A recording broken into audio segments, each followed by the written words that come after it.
All right, so first, before I go too far, are you guys, I have like lots of monitors, so I always have to make sure you guys are seeing what you're supposed to be seeing. Are you seeing the slides correctly right now? No, you are not. What are you seeing? Somebody unmute and tell me what you're seeing. Oh, go ahead. I see your Ignite screen. Yeah, Ignite. And next slide. Okay, Is so it you're, in presentation view? I can't see right now because I'm bringing us to Facebook. Yes, You're on a presentation view. you're on presentation view rather than the slide view. okay. Let's see.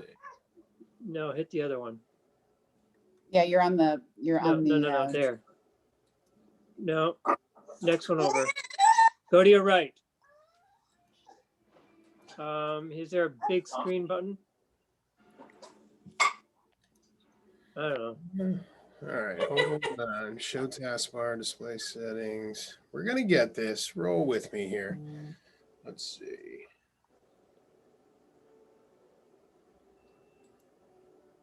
Under view, Let's try it that way.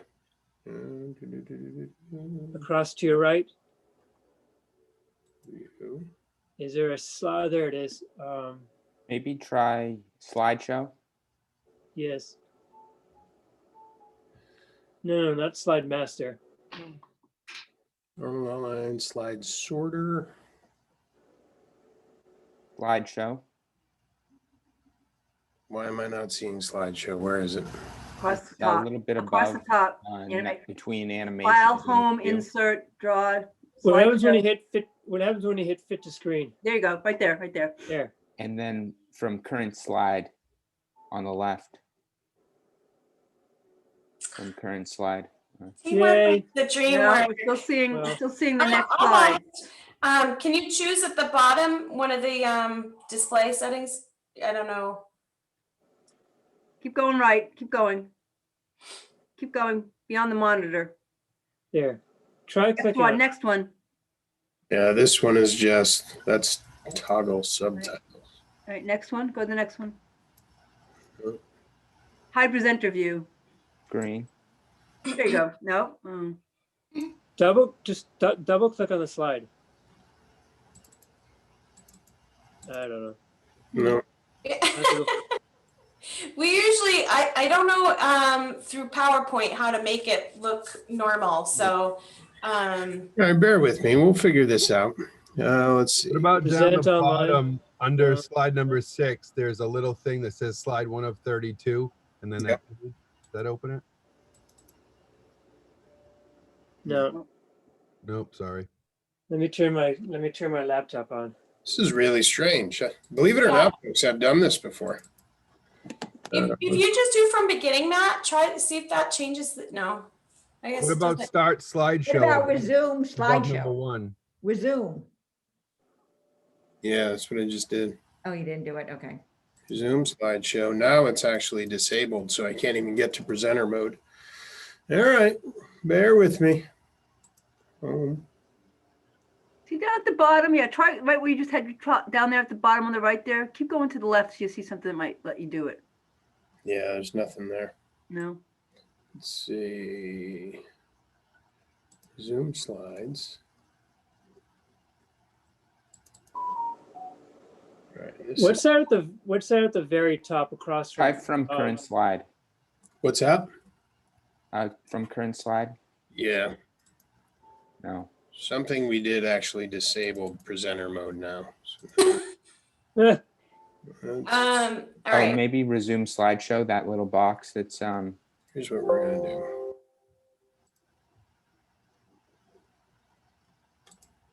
We're gonna see the No. chaos that it is. Matt, look at your desktop. What's happening there? It's funny, under my breath, He's a I busy described, guy. you are gonna see the chaos that is my desktop. Awesome. It's like a mind at work right there. Oh. I mean, can everybody see well enough if, Yeah, this mode is It's very, fine. it's very distracting to see all that stuff over on the right there, you know? yeah, I'm just, until we can get started, I can kind of try to. Hey, Matt. try that. There you go. Here, stop. All right, hold on. Hold on. Victory. That's exciting, except I can't see the notes now. So we're Oh, you can't. Let me see. Hold on. All right, we're on to something here. I can move this over to here. We are in business, folks. Yay! All right. Thanks to all the peanut gallery for all the There help. you go. Yeah, Matt, I feel like we could have Nate jump in, but that might make this worse. So we're If you tell we're Nate, definitely going to stick with Erdman.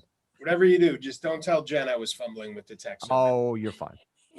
I'm texting her right now. All right, so we are ready to rock now. All right, so first off, just a quick introduction for anyone who doesn't know me. My name is Matt Erdman. I've been in real estate, I think, for 14, 15 years now. I have been an agent. I have been a team leader for Keller Williams. I have been a MAPS coach. I am currently an OP of Keller Williams Greater Hartford. I'm the operating principal for Keller Williams New England. I'm a real estate investor. I own a software company that is real estate related as well. So that's kind of who I am in my background. What I want to do today, this is the first time I've had the opportunity to join this group. So I would love to just hear from you guys. What are your big wins over the last week? What are your big ahas from what you've learned so far? So let's start the day out with some big wins or some big ahas that you guys are excited about from the class so far. And by the way, you have to talk to me, right? If it's just me talking, I get really, really weird and uncomfortable. So to avoid me getting weird on you guys, you got to make sure that you're interacting. This is way more fun when you guys talk back. So this is the first opportunity to do that. So share with me your big ahas, your big wins. I'll go. This is Michelle, Keller Williams Gateway over in Salem. And Michelle? I've been taking every class that's been coming up in January for Ignite, and it's been a huge help and a huge change in the mindset. And that's really what I needed, was like a change in the mindset. Because it's like, if you can't get out of your own head, your own way, it makes it really difficult to do the things that you need to do. So I've been finding the different tips that they're giving, like how to see yourself in different lights, like, you know, things like a strategy session instead of an appointment, or a real estate consultant instead of a realtor, or, you know, where you feel so salesy, like just little tweaks like that, you know what I mean? Just enough to kind of like be like, yeah, I'm there to help people. And, you know, and if I always think of it like that and always come from contribution, it's always going to come across like that, and they'll do well. I love that. That is such a good point. I remember when I stepped into the team leader role, that was like a real challenge for me. Like, I was a prospector as an agent. So I built my business on for sale by owners expireds because I started in an area where I didn't know anybody. I had just moved there, so I didn't really have a choice. But when I transitioned over to being a team leader, I found it much more challenging to be prospecting for agents rather than listings. Right. And I wasn't as confident doing it. And I had to go through that exact process that you were talking about, Michelle, in doing that work that was challenging and sometimes uncomfortable. I really had to get myself into a mindset where I genuinely believed that I was doing a disservice if I was not reaching out and making those phone calls, because I believed in what KW could do for their business and their life. And for me to allow my own fear to get in the way of that was actually selfish. Right. So like, I had to go through that same mindset thing. So that's huge. I love that. What else? Big wins, big ahas. I had one last Friday in class. I was getting ready to go out and tour my open houses for the weekend, which is something I do now because of this class. And I was nervous because I wanted to go look at some $1 million listings, and everybody was like, stop it. Don't be stupid. You can go look at whatever house you want to. And I was like, well, I'm not really a $1 million agent person yet. And then I got a call that evening from a friend of mine whose mother was looking for a house. Sorry. And her budget was $2 million. So I signed her the next day. We went out. And you are now a $2 million listing. Yeah. Right? You were already underestimating. Yeah. Trying to get to $1 million, you're already $2. Right. Except I will qualify with the house that we did decide on was just shy. It was $925, but still the budget was there, and her upgrades are going to go over $1 million. So Awesome. yeah. So that's all because of this class, really. That is huge. That's amazing. Love that. And congratulations. Thank you. And not bad for my first one either. Not bad at all. I would take that for my first. Yeah. Yeah. I'm okay with it. Yeah. Awesome. All right. Who else? I might be imagining it, but I feel like Rhonda has something to say. I see thoughts spinning behind your eyes, Rhonda. I can't. There isn't a big win. Here's the deal. So I called expired listings about a month ago. Awesome. I am a brand new agent. And then it's interesting, both of them yesterday, and I've been following up by sending them direct things that match their criteria. And both yesterday, for the first time, were like, yes, I want to look at this.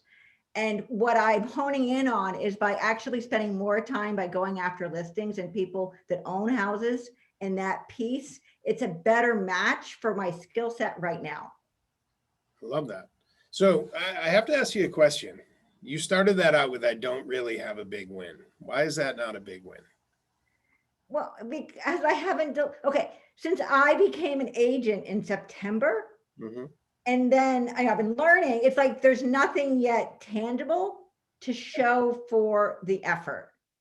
So Okay. it doesn't, it's like I, in my mind, think when I can actually show that the work that I'm doing is producing something, then I'm going to feel a little more solid that I made a good choice to be able to do this.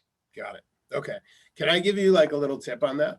Because the reality is what you're sharing is tangible, right? You did work that created a relationship, and the relationship is where the business, the client, and the money is going to come from, right? So it's the relationship is the first tangible thing, and you did the work to get those relationships. So you got to give yourself credit for that.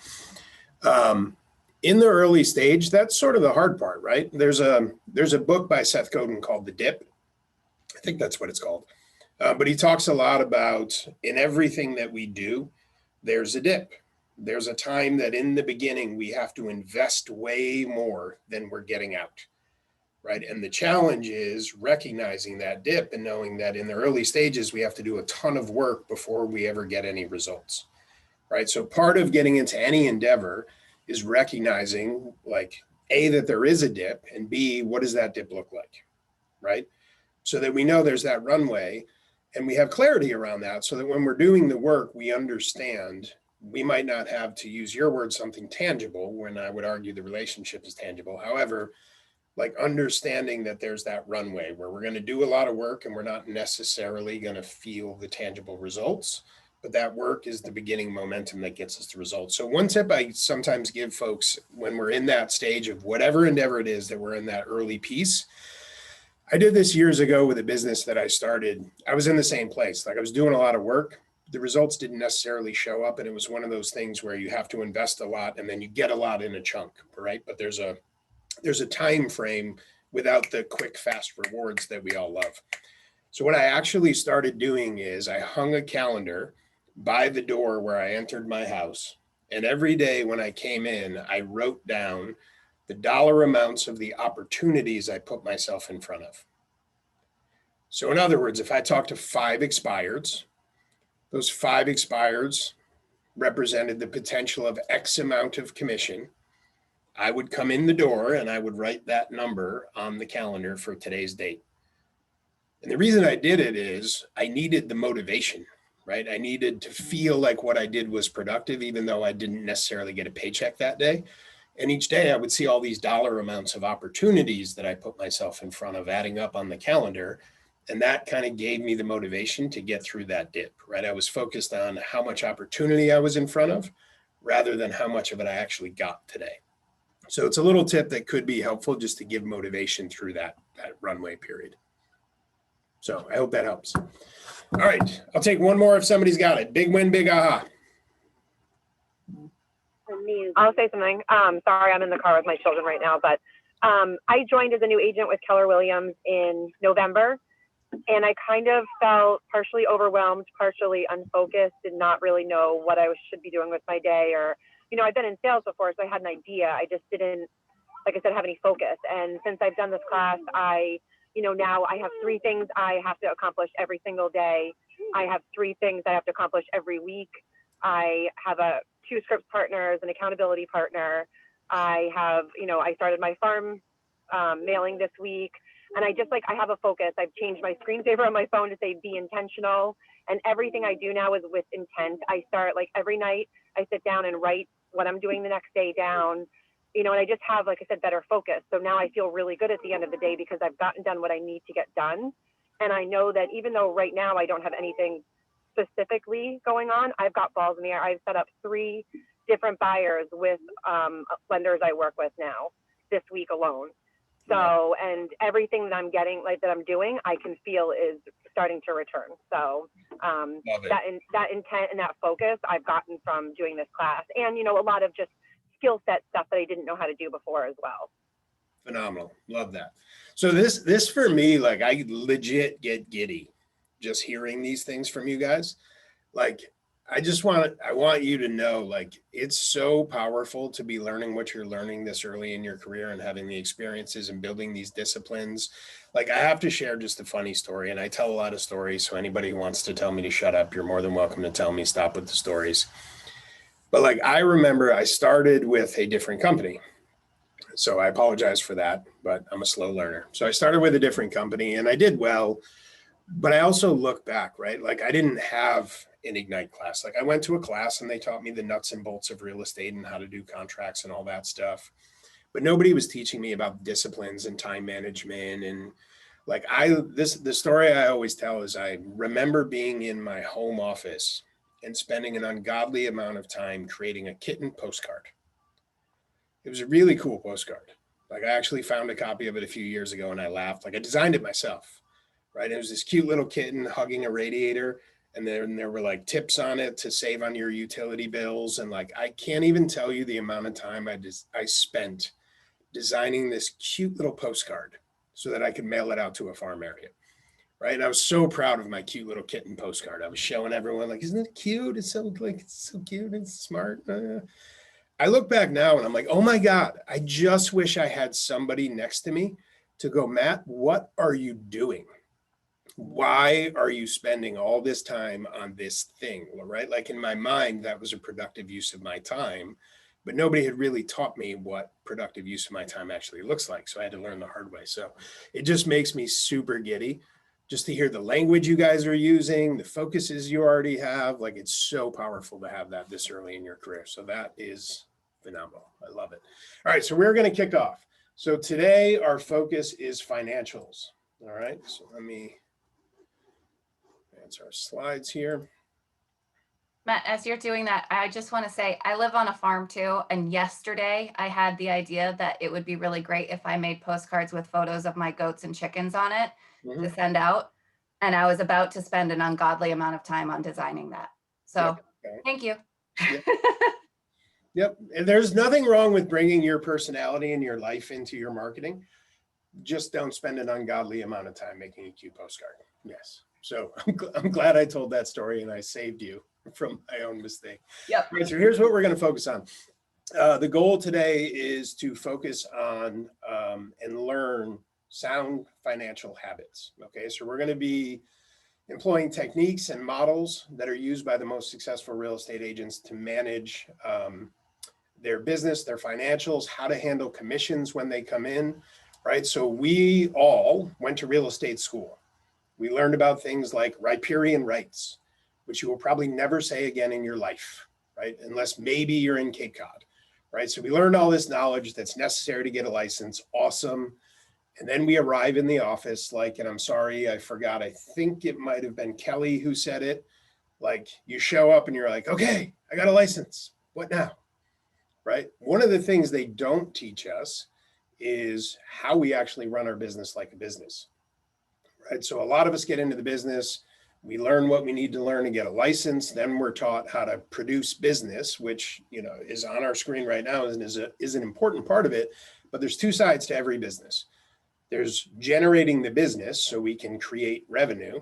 And then there's what we do with the revenue. If you fail at either one of them, it can be very painful, right?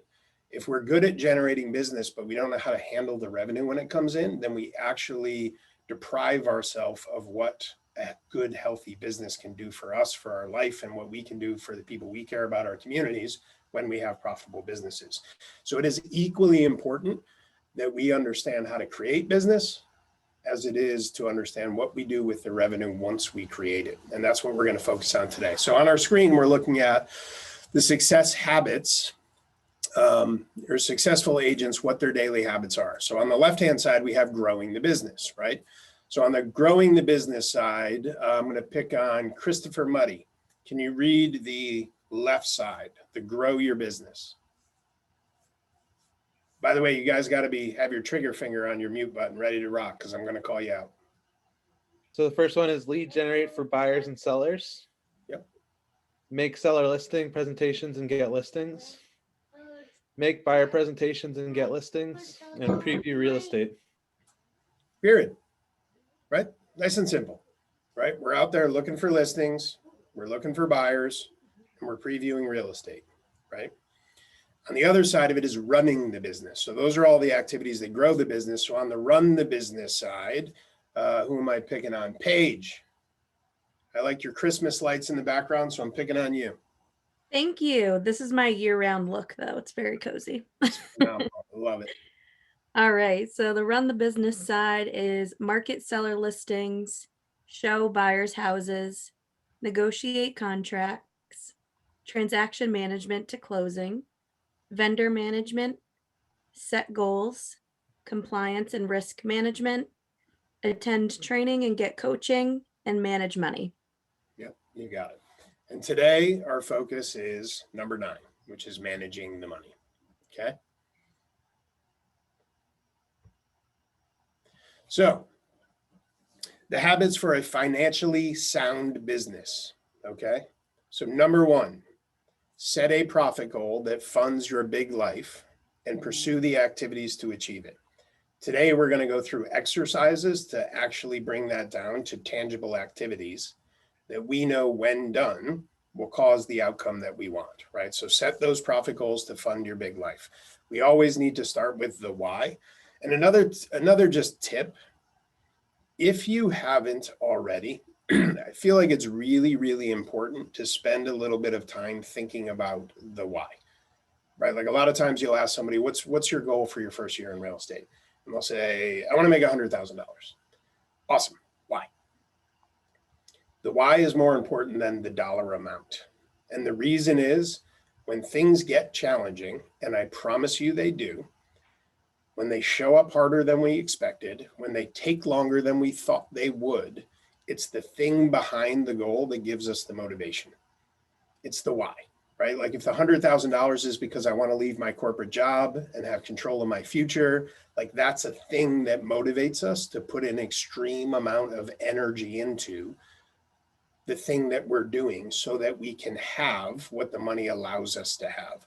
So I would just encourage you to put a little bit of thought into that so that when times do get tough or you're feeling like, you know what, I just don't want to make the calls today, you can reconnect with that thing that you want in your life. And that's the real reason you're going to do that thing that might be slightly uncomfortable today. Does that make sense? Okay, cool. All right, number 2, estimate, save for, and pay your taxes on time. I'm going to read that one again. Estimate, save for, and pay your taxes on time. I promise you, in the 15-ish years I've been in this business, the number 1 challenge that I have seen real estate agents get into, entrepreneurs and self-employed people, period, is not doing number 2. We get a check, we spend the check, we pretend like it's ours, we forget about Uncle Sam until the time comes, and then we got to figure out how to scramble and come up with a big chunk of money that we spent that was never ours. So if there is one thing, if you ignore everything we talk about today, which please don't, but you say, I'm only going to listen to one thing that Matt says today, I'm going to say it's number 2. Estimate, save for, and pay your taxes on time.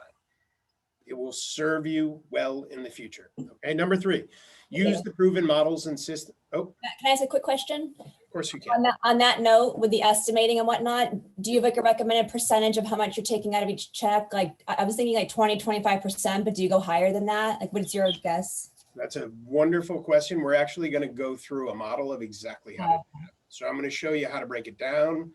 I'm also going to give you some bonus material on how I would encourage you to set up your cash flow in your bank accounts to protect your money from yourself. Right. Part of part of instituting good financial habits in our business and our life is understanding our personalities and building our systems accordingly, right? So part of that means we have to protect our money from our own bad habits. So I'm going to share some models with you, and I'm going to share some ways that you can do that. So we're going to dive right into that stuff as part of the course material. So it's a great question.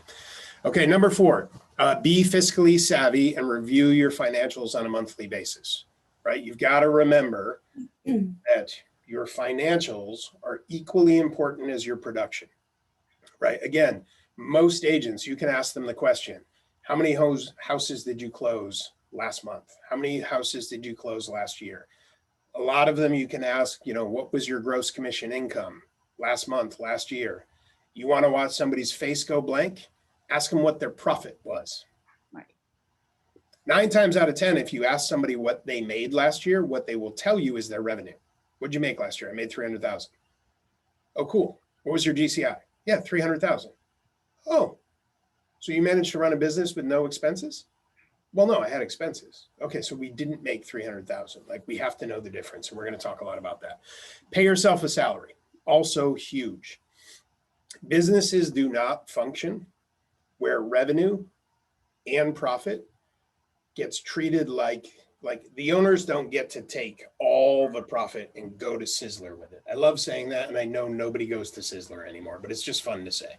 Like, I don't know, maybe somebody does. I don't even know if they're still open, but it's fun to say. That's not how a business works. What you need to do is figure out what you need in order to fund your life, build a business that allows you to pull that salary out to fund your life, and the rest of the money stays in the business for you to reinvest back into the business. As you grow the business, you get to raise your salary, but you always have to be building business reserves and giving yourself room to reinvest back in the business. And again, we're going to dive deep into all that. Prepare now for a financially secure future, right? What we always say in KW is the purpose of business is to fund a perfect life, right? So we have to know what our perfect life looks like. We have to build a business that will fund it, and we have to have financial habits that allow the revenue created from the business to provide for the perfect life, right? So we got to be planning ahead and making fiscally responsible decisions with our revenue. Okay. Any questions about that stuff? Good to go? I have one. Oh, where are you? Here, Cynthia. I'm waiting for my license, so I'm just starting on this. And so do you tell, like, should I get like a different account, everything, how I start? Like, I need an account for this business, and should I open something totally different? The short answer is yes. And I'm actually that's part of that protect your money from yourself piece that I'm going to show you. I'm going to show you a model of how to treat the cash. And we're also going to show you a model on how to set up your bank accounts in a way that I believe allows you to function in the most fiscally responsible way inside and outside of your business. So I'm going to show you a model you can use in your personal life and your business life. So I'm going to cover all of that for you. Is that okay? Yes, thank you. Okay, awesome.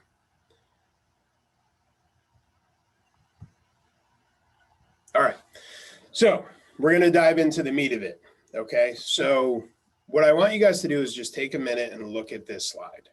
And then I'm going to ask somebody to unmute and tell me, we're talking about implementing fiscally sound systems in our business. So take a look at this slide, and I'd love for somebody to chime in and tell me which of these two models is the fiscally responsible model. Which one is sound, which one is unsound? The second one's the sound one. Why?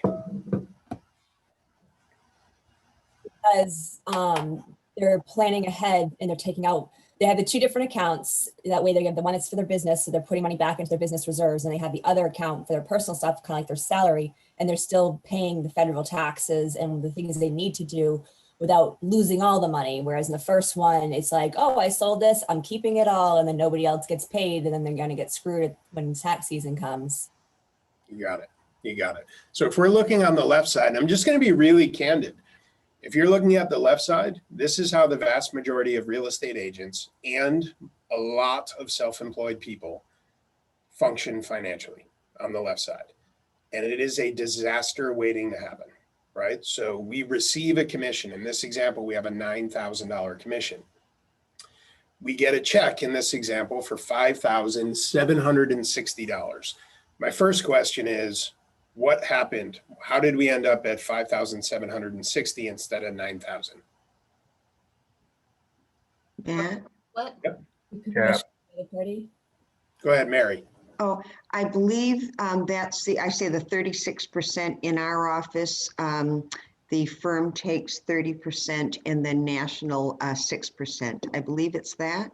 You got it. Yep. And we're going to dive into it a little bit more, but what we call that is cost of sale. And that's exactly what it is. In this scenario, it's your split with your market center. Okay. Cost of sale is essentially an expense that only happens when you close a transaction. So it is typically your split with the market center. If you have sales agents on your team and you split that transaction with a team member, that would be cost of sale. If you paid a referral fee, that would be cost of sale. There are some other examples, like you may have, some kind of an E&O fee that comes out when you close a transaction that would roll into cost of sale. But at its simplest form, a cost of sale is just an expense that only happens when you close a transaction. And it is usually your split with the market center, a team member, or a referral fee. Okay. So that's how we got from 9,000 to 5,760. In this scenario, on the left, we took that check, we put it into our personal bank account. And then we went to Sizzler. We skipped many. Matthew Howard likes Sizzler, I think. I just got a big reaction from him. Sizzler. I'm pretty sure that was that the Office Space reference where Jennifer Aniston worked. Oh, you know what's funny? I know that movie, and I'm gonna have to rewatch it. So that was like tchotchkes or something like that. Yes, yeah. Oh, Okay. yes. Now I remember that. Yep. All right, so let's move to the left side. On the left side, we get the $9,000 commission. We receive $5,760. The gap we already discussed is our cost of sale. Right next, you see $1,728 going into a business bank account. The remaining balance, which is $4,032, going into a personal bank account. And then below that, we have tax savings account, $1,613. They break that down where that came from here. And what actually goes into Jessica, our faux agent, is $2,419. That's really interesting. Aaron McLaughlin looks like Cassie Bonifant. Okay, so original commission is $9,000. When we're running our business like a business, the cash that goes into our pocket is actually the $2,419. I would love to hear your thoughts on that. How does it feel for you when you see a $9,000 commission check and we whittle it down to $2,419? It feels like my old job where IRS took about 60% of my paycheck every week. Okay. What else? I think that's why most people do the left side or get used to kind of bad habits because of that, right? So you start off with 9, even if you start off with a 5,760, right? When you get the check, you're like, okay, so how am I going to just end up with less than half of that at some point? So I think it's a very easy slippery slope to get onto. So I know a lot of people like that. Yeah. So Debbie, if you could do me a favor, do you have a calculator on your phone? Yeah, I just have to grab my phone if you don't mind. 1 second. Yep. I love that. She put her phone away so she wouldn't be distracted.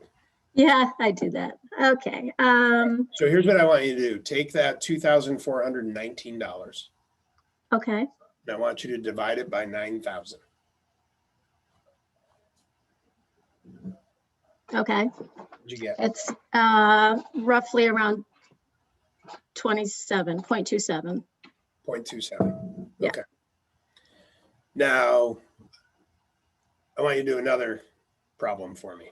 Sure. Take the $4,032 Mm-hmm. and divide that by 9,000. 0.45-ish. Okay. So here's the math that we just did. When we did the math on the $4,000, that is your pre-tax profit margin. Right. Right? So that's a 40-ish, 45-ish, depending on what it's a 45% profit margin. Can somebody tell me another business that operates on a 40 to 45% profit margin? No. Yeah. Right? Waterproofing. Okay, I don't know the waterproofing business. Maybe it does. What I do know, there's just not many of them. Right? There are not many of them. We look at these massive, massive companies, corporations, they're operating on single-digit profit margins, right? So the thing we have to realize is we're choosing to be in business. So when we look at a $9,000 commission check and we whittle it all the way down to $4,000 and then we pay taxes and we're looking at $2,400, it's easy to be like, feel like that's kind of daunting. What we need to realize is that math equates to operating a business with a 40+% profit margin. And then yes, you pay taxes on that. That is an incredibly profitable business, incredibly profitable, right? So you just have to come at it with the mindset of a business person to really understand why that math should be motivating rather than demotivating. Okay, does that make sense? Yep. Okay, cool. All right, so let's run through that quick. We're going to do this fast because we just covered this. So financially sound, this is what it looks like, $9,000 commission. Our check is the $5,760. What we ended up putting in our pocket was the $2,419. We understand why that is. We took, by the way, what the math was, is we took about 30% out to cover our expenses. So we got our check, we had our cost of sale, we set 30% aside for expenses. The rest went into our personal account. Then we set our taxes aside, right? That was the path that we just followed. Okay. Any questions about that? Yeah, Matt, could I ask one quick question? Sure. So are the business account and the tax savings account, are those two separate accounts? And then your personal account, is that correct? So great question. So this is a bonus slide that I added in here. This is how I would encourage everybody to set up their accounts, and I'm going to explain why. Okay, so we're going to kind of follow the path. What I would encourage everybody to have is a minimum of 4 accounts, 2 that are business accounts, 2 that are personal accounts. Or I'm sorry, a minimum of 5 accounts, 3 personal, 2 business. And here's how I would encourage you to manage the cash flow. The dollar sign up here represents your commission. So what you received. In our example, that was the, whatever it was, $5,400 and change or whatever that number was. So that's the check that you receive. That check goes into a business savings account that we would call, if we're using business language, that would be our capital account. Okay. All revenue should go into the capital account. Okay. Now, because we are business owners, we should be operating on a budget, which means we know how much we're spending every month. So the cash goes in here. Each month, we transfer 1 month's budget. So if I'm saying it's going to cost me $1,000 to run my business, $2,000 or $10,000 on a monthly basis, at the end of each month, I'm moving that budget, 1 month's budget, over to my business checking account. Again, if we're using business language, that would be our operating account. Capital account is where we store capital. Operating account is what we operate out of. That's where we pay our expenses. Make sense so far? Okay. We talked about paying yourself a salary. We have to know what it costs to live, right? That's our survival number. And then we have to know what it costs to live the way we're choosing to live, right? Our salary should cover that, right? And like, we live in the real world. Sometimes we're at survival mode, where what we can pull out of our business is the bare minimum to pay what is absolutely necessary. As we build the business, we have more revenue, then we can also fund the things we want. above and beyond the things we need. We need to know what that number is. So we fund this operating account. When I talk about that budget should include what we're going to call your salary. What are you paying yourself? Okay. So money comes out of capital into here. We then pay ourselves. We transfer our salary into our personal savings account. Then we pay all our bills out of this account each month. Next month rolls around, we move 1 month's budget into our checking account. We pay ourselves, we pay our bills, right? You're treating yourself like an employee or a vendor. You are one of the expenses your business has to pay each month, okay? Now, when we get to the personal side, the money lands in your personal savings account. It's the exact same model. Your savings account is your capital account. When the money lands there, first, you're going to transfer to your tax reserve account. Okay? Then what is left here is actually your money to spend. You have a tax reserve account, the money is in there, you've already saved your excess cash here, you funded this to pay your bills, you paid yourself, you set your taxes aside, and then you just do the same thing. You should know what it costs you to live each month. So if you have a personal budget, each month you can move 1 month's budget to your checking account, and that is now what you live off of. You pay your bills out of that checking account, right? So in its simplest form, you have a savings account, that's where the cash goes in. You have a checking account, that's where you move 1 month's budget and you pay all your bills out of it. You do that on the business side, you do that on the personal side, okay? Now, one of the questions was, what percent do I take out for taxes? The right answer is talk to a CPA, okay? And remember that you're taking your expenses out. The range of what you should be putting into the tax account is somewhere between 25 and 40%. If you put 40% aside, you will likely have more than you're going to need to pay the taxes at the end of the year. And it's the equivalent of getting a tax return, which I have not gotten one of those in like 20 years. I don't even know what that's like.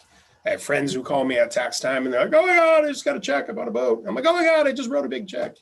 It's totally different. I had to sell a boat. So somewhere between 25 and 40% is what you want to set aside, okay? If you Google it, if you don't understand tax brackets, if you Google it, you can find a graphic of how the tax brackets work. And based on what your income is, you can estimate what the appropriate amount is. The biggest advice I would give you is you're way better off overestimating than underestimating for two reasons. One, it's going to force you to live on less than you make. And living on less than you make is actually the secret to building wealth. Like if you want to know how to build wealth, I can tell you in 14 seconds. Spend less than you make and invest the difference. That's it. That's the secret sauce. Spend less than you make and invest the difference. So if you're overestimating and you are putting the 40%, one, it's going to build that habit of being able to live on less than what you're making. And at the end of the year, you're going to have a chunk of change there that you get to decide what to do with. But again, talk to a CPA. The range would be 25 to 40. Depending on how much you're making, that's probably a safe range to be in. Any questions around that? Yeah, actually, I have a quick question. Like, what about like business when it comes to business expenses and tax write-offs? Like, for example, like traveling to open houses or showings, you track your mileage or what you spend on like stuff for your business, and can't you use that towards like tax write-offs and pretty much like what you put away to what you owe type of deal? Yeah, so here's why. So the answer is yes. Number one, you should be tracking your mileage. That is also the easiest way to get hit when you get audited, if you get audited, is not tracking your mileage. Most realtors, I have to stop saying that, most self-employed people, we know we can take a write-off for our mileage or our vehicle expenses, depending on which way we choose to do it. Usually what happens at the end of the year, you look at your odometer, you do some Fisher Price math and you go, I had 12,000 miles in business travel, right? And they make up a number. If you get audited, you have to prove that. Like you have to have a record of it. So the simplest way I know to do it, I'm going to show you a tool later that will do it. You can also use Mileage IQ. Is an app that you can press a button and it tracks. I'm going to show you another app later that can also track your mileage and track other business expenses. But the short answer is yes, all that stuff is tax deductible. You know, your marketing expenses is tax deductible. Obviously talk to your CPA. If you have a home office and meet other criteria, you can write off a percentage of your household expenses based on the square footage that your home office takes up. So all that stuff is real. What I would encourage you though, when you're figuring out what to set aside for taxes, don't overcomplicate it. It's 25 to 40%, right? Because what is going to happen is you have expenses that you're hopefully tracking throughout the year, which is reducing your income.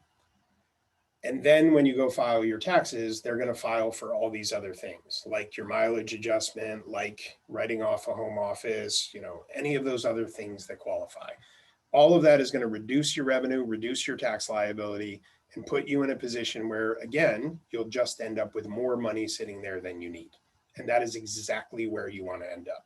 You want to end up where at the end of the year, your business produced more money than you spent. You set aside more than you needed for taxes. You now have reserves, personally and professionally. Make sense? Okay, any other questions? All right, so here's the last thing I want to say about this. This is part of the protecting yourself from your own habits. The reason I say move 1 month's worth of expenses into your business account and your personal account is for two reasons.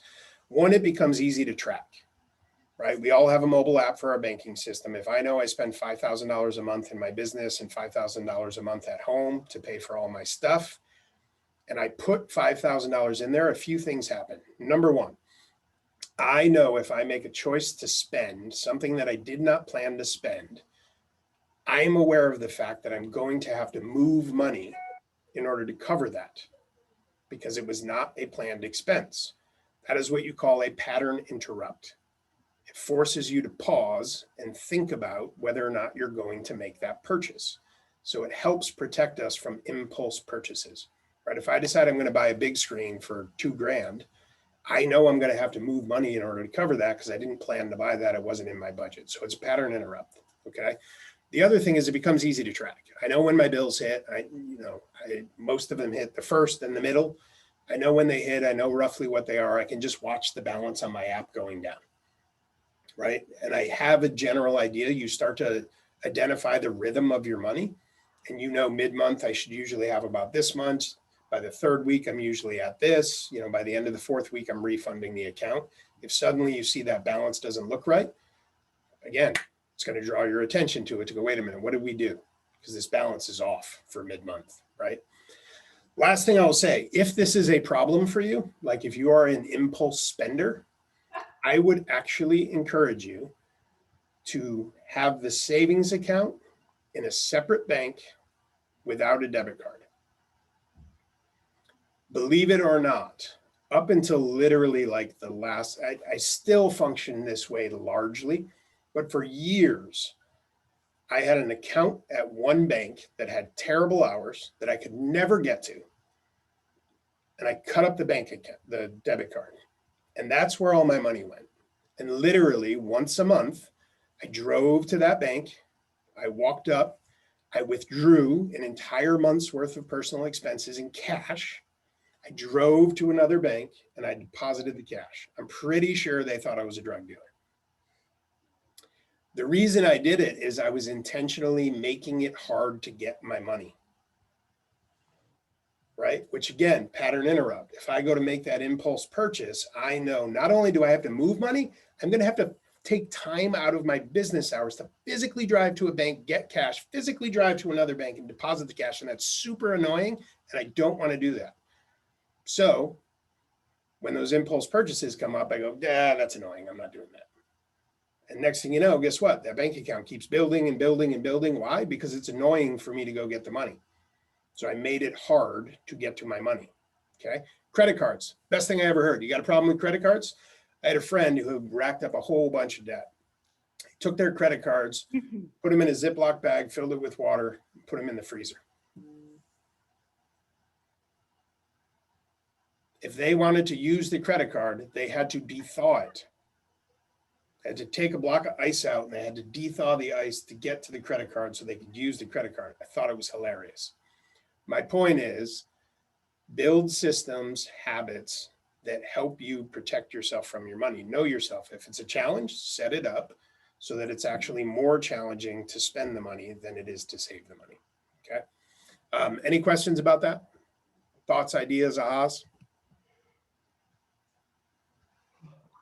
Jonathan's fallen asleep. No, it's just been a early morning. My daughter's been up since 3. Oh, how old?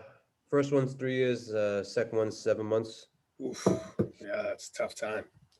I'm past those days. All right. So we're going to dive a little bit into the economic model. How many of you, show of hands, have read The Millionaire Real Estate Agent? Perfect. Starting. Okay. Read it again, then go back, read it again, make notes, highlight it. They have versions that they sell that have binders and tabs on them. That is your Bible. That is a step-by-step map for everything you need to know and understand in this business. Karen has hers right in front of her. That is exactly how you want. Like, I can grab mine. Mine's right here. 15 years in the business. It's right there, right? It should be in arm's reach of you at all times. It is your Bible. Okay, so this is on page 157 of the MREA. So this is just breaking down what we went through. So when that commission comes in, the sale price of the house times the commission rate is what we call GCI, gross commission income. Believe it or not, that is a thing that a lot of people get confused by. Like, when you say GCI, there can be confusion. Does that mean the check I got? Like, what exactly does that mean? GCI is you sold a $100,000 house. It was a 3% commission. It's $3,000. That is the GCI. Okay. Out of that GCI comes the cost of sale that we talked about in the MREA budget model, right? So if you go to page 157, they show you at different levels of production what your costs are for different things. The model at its simplest form is a 30-30-40 model. 30% cost of sale, which is what we see here. 30% expenses, which leaves you 40% profit. Okay, that example we went through before, that was the math. It was 30% cost of sale, 30% expenses, and then we set taxes aside, the rest was ours. Okay, so just remember 30-30-40. Now, if you are an individual agent and you are with Keller Williams, which I think almost everybody, if not everybody on this call is, your cost of sale is capped, right? So you have a cap in your office, whatever that cap is. It's different market center to market center. As an individual agent, you actually, depending on your level of production, may see a cost of sale that is less than 30%, right? If you cap and then you continue to do transactions, well, you were paying 30% and then you cap and you get 100% of the next 10 checks before you reset, it's going to reduce your cost of sale as a percentage, right? So that cost of sale as an individual agent can be less than 30. But again, the business model we're following is the 30-30-40. Where that is going to become really important in the future is if and when you get to the point where you begin building a team, knowing that cost of sale ratio of 30% becomes really important. Because if you don't have that in your head as you build your team and you set up splits inside of your team, you can actually start creating splits inside of your team that drives your cost of sale so high that before you know it, you'll finish out the year and you're trying to figure out why your profit margin is so small. And the reason is your cost of sale is too high. So it becomes really, really important if you get to that stage and you start adding people to your team. Okay. Questions? What page was that again? Page 157 is where you'll find the budget models. Matt, can you just clarify, did you say profit was pre-tax? In this, it is pre-tax. Yep. Okay, thank you. Okay. Anything else? Good. Okay. All right. So we're going to talk about the flow of money.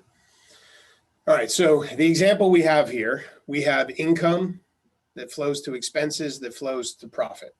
Okay. This is the typical business model that we think of, right? We think the formula that is commonly used to calculate profit for any business is income minus expenses equals profit, right? Is that how everybody would typically define profit? Income minus expenses equals profit. Is that fair? Yeah, okay. What we want to do is just shift your thinking around that, right? From an accounting standpoint, that is accurate. However, from a business planning and strategical standpoint, we want to shift that concept, right? What we want to think about is, what is the income that I choose to have? And how many homes do I have to sell in order to have that income? And based on that goal, what are my expenses going to be? And what will the profit be that will generate? So what we're actually doing is we're reversing it, and we're starting with profit. We're saying, I want X amount of profit. In order to do that, how much income do I need?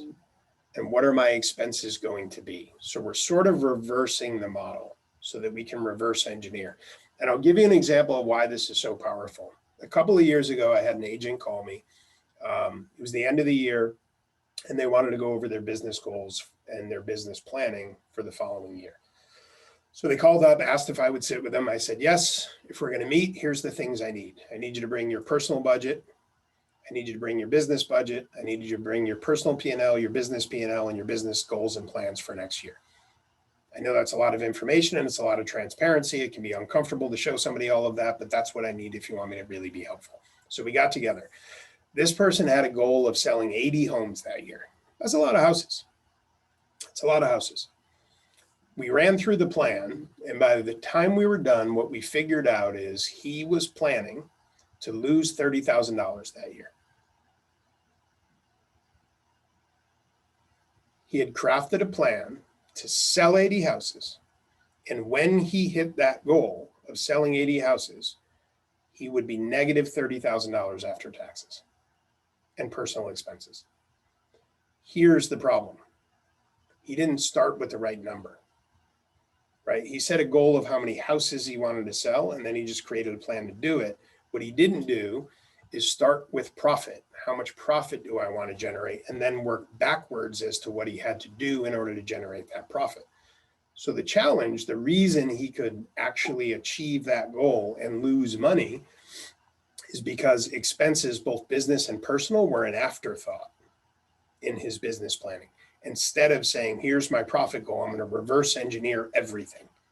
So he just started with the wrong number, right? And because of that, imagine what it would be like to set a lofty goal, like selling 80 houses, accomplishing it, and then looking up and going, why am I $30,000 short on paying my taxes and my personal expenses? That would feel awful. And it was just, we just approached the process the wrong way. So we're going to go through an exercise where we're going to do this for you and your businesses right now. So number one, I want you to go to your manuals. I think this is page 7. I want you to have a calculator. So calculator on your phone, whatever you have, you're going to have to do some math. And we're going to go through an exercise to reverse engineer your goal based on your profit goal. Okay. So first, what goes into profit in our business? It's pretty straightforward. Income for your real estate business is the commissions you earn from your closed transactions. What is inside of those are your listing income, your sale income, the referrals you receive, and your leasing income. One thing I would stress in that list of 4 is referral income. Huge mistake for me early on in my career. I mentioned to you that I was an expired and a for sale by owner guy. My three prospecting, my Fab 3, I guess, for prospecting was expireds, for sale by owners, and business to business. That's what I focused on. And I shared the reason I did that is I didn't know anybody. I moved to the area. I went overseas for 7 months. I came back. Like by the time I got into real estate, I knew like 11 people in that area. So I had no choice but to go out and find ways to meet people. So here's the mistake I made. I never thought about all the people I know in all the other places all over the country and where I used to live, and the fact that that is business that I can receive income from, regardless of the fact of whether or not I can transact in that area. So what I didn't do is I wasn't proactive to let my friends and family who live all over the country, I didn't make them aware of the fact that I was in business, and regardless of where they lived, I could help them buy or sell real estate by connecting them with a professional in that area that I could personally vet to make sure they were in good hands. The net result of that, I lost a tremendous amount of referral opportunity. Income that all I had to do was make a phone call, make sure I connected the right person with the person I knew, and I could have received thousands of dollars. And I missed all of that opportunity because I wasn't thinking about it that way. So I just want to stress, when you look at those four, do not forget referral income, right? When I was told to go call my sphere, I left for like 14 minutes and came back and said, okay, I called all 11 people I know. What do I do next? And they were like, what? I'm like, I don't know anyone. Like, I just moved here. Like, I don't know anyone, right? But nobody said, well, wait a minute. What about all the other people everywhere else you've ever been and ever lived? I would have went, oh, okay. I didn't think that I could make money doing that, right? So anyways, just don't forget that. It's really, really valuable, and you'll miss tons of opportunity if you don't. All right, cost of sale we talked about. The expense related to the transaction, commission is paid to the office, royalty fees come out, commission fees come out, and any referral fees, that's our cost of sale. Okay, so we're going to run through an example. You guys have this exercise, all right? So we're going to go through this sort of quick because this is just drilling down on everything that we just talked about, okay? But it just breaks down the transaction. So what I would encourage you to do is take your average commission in your market, right? So if you know, how many people know the average sales price in their market? Okay, somebody shout out what it is. 600,000. 6, I think I heard a 3. Okay. Like 450. 450, okay. If you don't know and you have 2 screens, Google median sales price and your county or town or however you want to define that so that you have a general idea. So here's what I want you to do. In your workbook, I just want you to go through this exercise so that you really get a handle on the flow of the commission and what's involved in it. So our first example here is we're going to look at, you receive a commission, you are not capped on royalty, and you are not capped on company dollar. Okay, so you're going to pay your 6% royalty, you're going to pay your 30% or whatever it is to your market center, you have not capped on either. I would encourage you to use your average sales price. So in this first part here, you're going to put in the GCI, which would be average sales price times the commission amount. You can use 2.5 or 3%. I encourage you to use 3. We should be thinking positively. So you're going to take average sales price times 3%. That's going to go in your first box. Okay. Then we're going to multiply that by our split in the market center. So if we're on a 70-30 split in our market center, we're going to multiply that by 30%, which is going to tell us what we're going to pay in company dollar is what we call that. Okay. The next one, we're going to go back to GCI and we're going to multiply the GCI by 6%, which is going to tell us what we pay in royalty.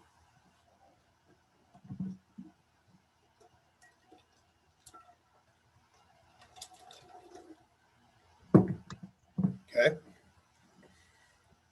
And then that is going to equal, we're going to take the GCI minus the company dollar, which is the 30%, minus the royalty, which is the 6%, is going to tell us our net commission.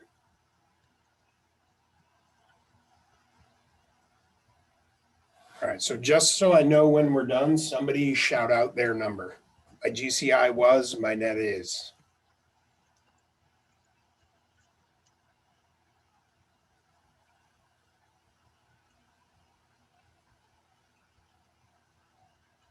$36,023.40. That is 36,000 is the GCI. Correct. And 2340 is the net. Yep. Got it. I like your market. Give me one more. 7680. Is that GCI or net? Oh, sorry, that's net. I apologize. Net. What was the GCI? 12,000. Okay. All right. So we're going to do a second example. Second example is you've capped on royalty, but you have not capped on company dollar. Okay, so the formula is very similar. We're just skipping one step now. So we're going to start with our GCI. That's our average sales price times the commission rate. So same number we had up top. Then this is a typo in this slide. So it's not 6%. You're going to multiply that by 30%, right? Because you've capped on royalty. I tried to change that and it wouldn't let me edit it. So you have your GCI, we're capped on royalty, so we're not paying the 6%. All we're paying is the 30% company dollar. So we're going to multiply our GCI by 30%, and then we're going to subtract that from our GCI to give us our net commission. And just in case, if it hasn't clicked, you're always going to cap on your royalty before you cap on your GCI. I'm sorry, before you cap on your company dollar. All right, so somebody shout out, what was your GCI and what was your net? 12,000, 11,280.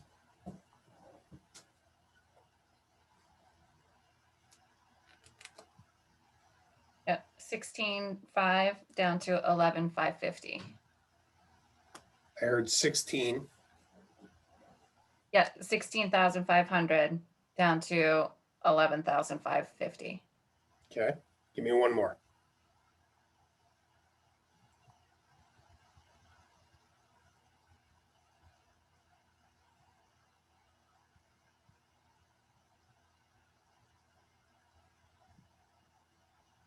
I think that number was incorrect that you just had. If it was 16,000, it should be 15,500, right? Here, Minus 30%? minus 30%. Oh, I thought you meant just the second one, the 6%. No, that's supposed to be a 30, not a 6. Yeah, there's a typo in this slide. So in this example, you're capped on royalty.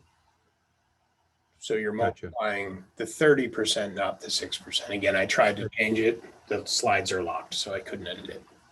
I apologize. No worries. Okay, so one more person give me their GCI and their net, because I want to make sure we're all doing the math.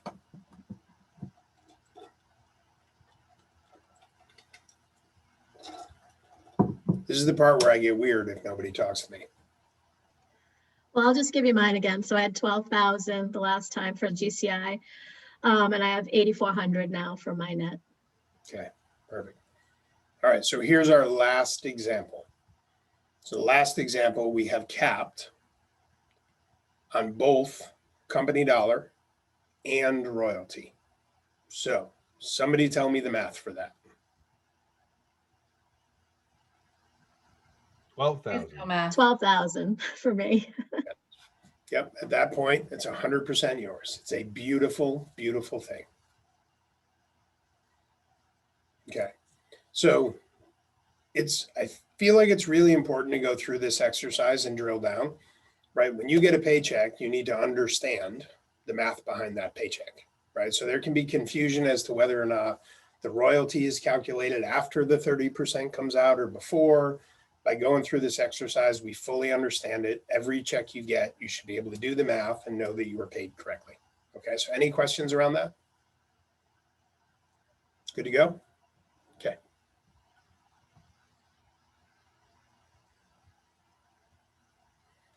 All right, so now we're going to move forward into the activity on building out your profit model. So we're going to go into the activity. You're going to, again, you want to have your calculator with you, on your phone, whatever it is. And we're going to run through an example activity. And then we're actually going to do the math for your individual goals. Okay. So first we're going to start with this. Okay.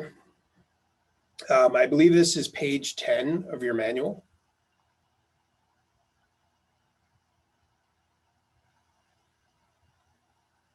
So the first thing you want to do is write down what your annual net profit goal is. Okay. So step one is to write down your net. This is the money that you want left over that is completely your income. Okay. Next, we're going to calculate the gross income that you need to generate in order to have that net.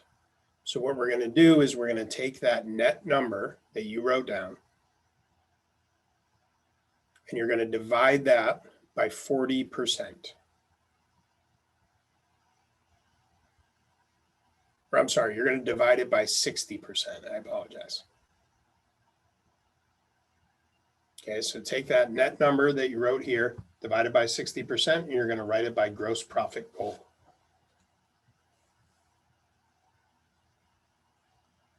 Okay, does anybody know what we just calculated there?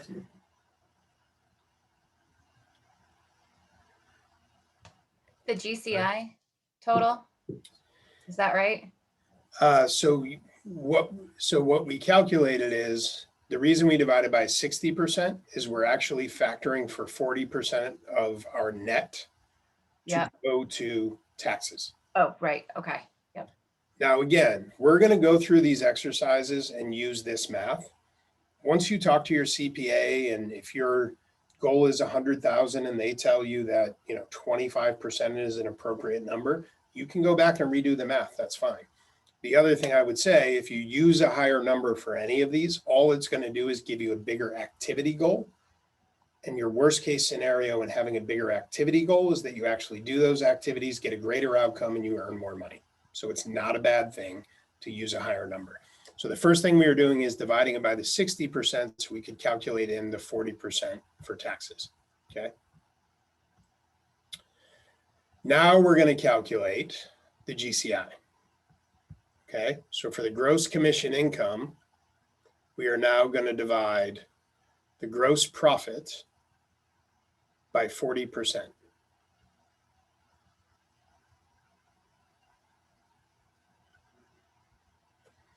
Okay, does anybody know? First do the math, write it down. And after you've done that, I would love for somebody to unmute and tell me why we're using 40%.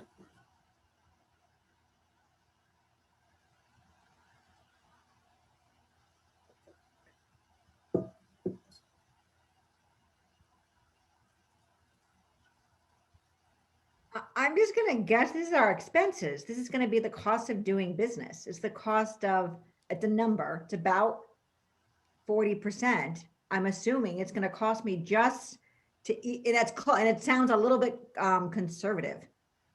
Okay, so you're very, very close. That's half of the right answer. So you are correct, and there's another piece. So when we go back to when we talked about the budget model, we said at its simplest form, it's a 30-30-40 model. 30% cost of sale, 30% expenses, 40% profit.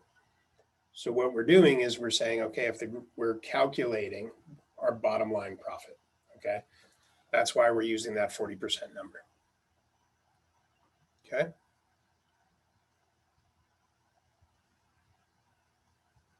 So next we're going to calculate the number of homes that we have to sell. So we're going to take that gross commission income and we're going to divide it by our average commission. So what we're going to use for an average commission is the number we used on the previous exercise when we were calculating our income, right? So that's average sales price times average commission. Here's what I would suggest. Take your average sales price, and you can veer off this if you want to. This is typically pretty accurate. When you're on the listing side, you control your income, right? In other words, you can choose what to charge. You can take a 6% listing if you want to. You can pay out 2.5%, even though you took a 6% listing and now you're receiving 3.5%. You can take a 6% listing and you can pay out 3%. The point is you control your income on the listing side. On the buyer side, more often than not, and I'm going to put a caveat on this, more often than not, your income is being dictated, right? Somebody else took the listing and somebody else said, I'm paying a 2.5 or I'm paying a 3. And that's generally what we get paid on the buyer side. So if we're going to go out there and receive what we deserve because we deliver an exceptional level of service and results, we should agree that on the list side, we're going to get 3%. If you argue on the buy side, more often than not, you're going to get 2.5. You can use 2.6 or 2.75 as your average commission. So you would take your average sales price times 2.6 or 2.75. Okay. Now, while you're doing the math, the caveat I will give you is there are things you can do to control your income on the other side. It is very common that when we're doing a buyer broker agreement, we do as per MLS, which basically means we're going to get paid whatever the co-broke is offering. It is 100% allowed to say that it's 3%. And what that would mean is if the co-broke is paying 2.5, the buyer's paying the difference. That is a thing. You can do it. It is legal. It is ethical. So be aware, you do have that power should you choose to do it. Okay. So we're taking our average sales price times 6%. That's going to give us our average commission. And then we're dividing that gross commission income by our average commission. That's going to tell us how many houses we have to sell, which we're writing here. Home sales. It's going to tell us how many houses. So a couple of people volunteer and share. How many houses do you have to sell?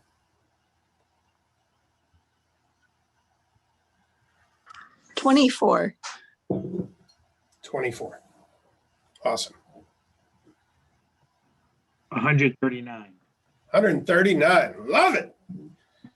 By the way, there's no bad answer. I shouldn't show so much enthusiasm for a big number and not another. And you know what? I'm going to pause myself there because I just did a big disservice there. That is another point I want to make. In this business, it is really easy to get caught up comparing somebody else's outside to our inside, right? Like maybe somebody is doing 130 deals and we're doing 25 deals, and we can get caught up in the keeping up with the Joneses and feeling like we are less significant or less valuable or whatever the case may be. One thing you got to remember in business, you're operating a business to do two things. One, provide a tremendous service, and two, fund your perfect life. Your perfect life is different than somebody else's. My perfect life is different than yours. Christopher's is different than Mary's. Mary's is different than Bart's. We all have different goals and different things we want in our life. So I just want to stress, our goals should be based on the money we need to generate to have the life that we want, and we should be comfortable and confident in that goal. Does that make sense? Matt? Yeah. So if if this question is a little out of your wheelhouse, we can just move on. But so obviously there's a great deal of significance related to average sale price. Yes. Right? We can agree on that. Mm-hmm. So, you know, if the average agent were to concentrate on increasing their average sale price, how is that proportionate to the amount of time and work involved? In other words, if it's similar to the same amount of time and work that a lower average sale price generates, then clearly it makes sense to go after the higher average sale price. But if the amount of work involved is disproportionate, that you can make it up on volume, I'm just wondering what your perspective is on that. Yeah, I do not believe higher price point properties cause more work. I do not. So I think the work is the same, you know, for the most part. If there's any variance, it's negligible. So the work is the same. What I would encourage you to do is, as you create your business plan, what are the actions I'm going to take, the focuses I'm going to have in order to create the income that I want? First things first, you always focus on your sphere of influence. Who are the people that who already know, like, and trust me? It's always step one. Okay. Then you get to start making choices. So like for me, again, when I started in the business, not only did I not know a lot of people, I was very young, and I was also a very, very blue collar guy. Okay. Like you might even say a dirty blue collar guy, right? So my sphere was very young and did not come from a lot of money. Those are the people I knew. So my average price point was extremely low, right? My average sale price probably in the early days was in the 150 range. You considered Sizzler a luxury restaurant, Matt? Oh my gosh. Yeah. I mean, that was your Ruth's Chris. Yes. No joke. My wife and I joke about it now. Whenever we go by a Red Lobster, that used to be like a big night for us to go out to a Red Lobster. They had the cheddar biscuits. We'd spring for the lobster. I'd wear a fancy sweater, right? When we were like, that was a big date. Like, yeah. So it was a very different world. And so, I did a lot of transactions my first year. However, I had to do 2 deals for every deal that somebody else in my office was doing, because that was just my sphere. That's who I knew. They were young, they were first-time home buyers, they were blue collar. Now, fast forward, my second year, I had the same conversation that Matt just brought up. I was like, okay, I'm selling a lot of units, but I have to do 2 houses for every 1 house that my counterparts do because my price point is so low. So what can I do to raise it? And just being really transparent, I was comfortable in that space. Those were the people I was comfortable with, right? I was uncomfortable putting myself in the environment of the higher price points, right? It was just a confidence thing, right? So what I did do in that second year is I said, I want to raise my average sales price, but I want to work in a space that I'm comfortable in, right? And again, this was just my own head noise. Like, I created a plan that worked, but I created it around my own head noise that I really should have just gotten over. But what I did do is I focused on multifamily properties. Why? Because in my market that I was in, there were tons of triple deckers. They each sold for about $250 to $275, higher price point. And they were blue collar people. So I was comfortable with them. So I was like, you know what? That's a niche where I can raise my average sales price. It's easy to find the multis.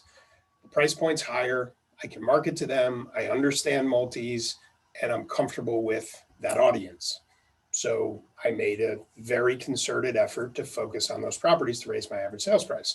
Later, my confidence grew, and I started focusing on higher price point expireds, right? Because I started to build the confidence. I got more comfortable that I could add value regardless of the human I was working with, right? So I would encourage you absolutely to look at price point and consider that in your business plan, as long as you start with your sphere of influence. If your sphere of influence is like mine, it was 150, great. You're still starting with your sphere of influence because they already know you, like you, and trust you. As long as they're transacting, they'll do it with you. Then you get to choose.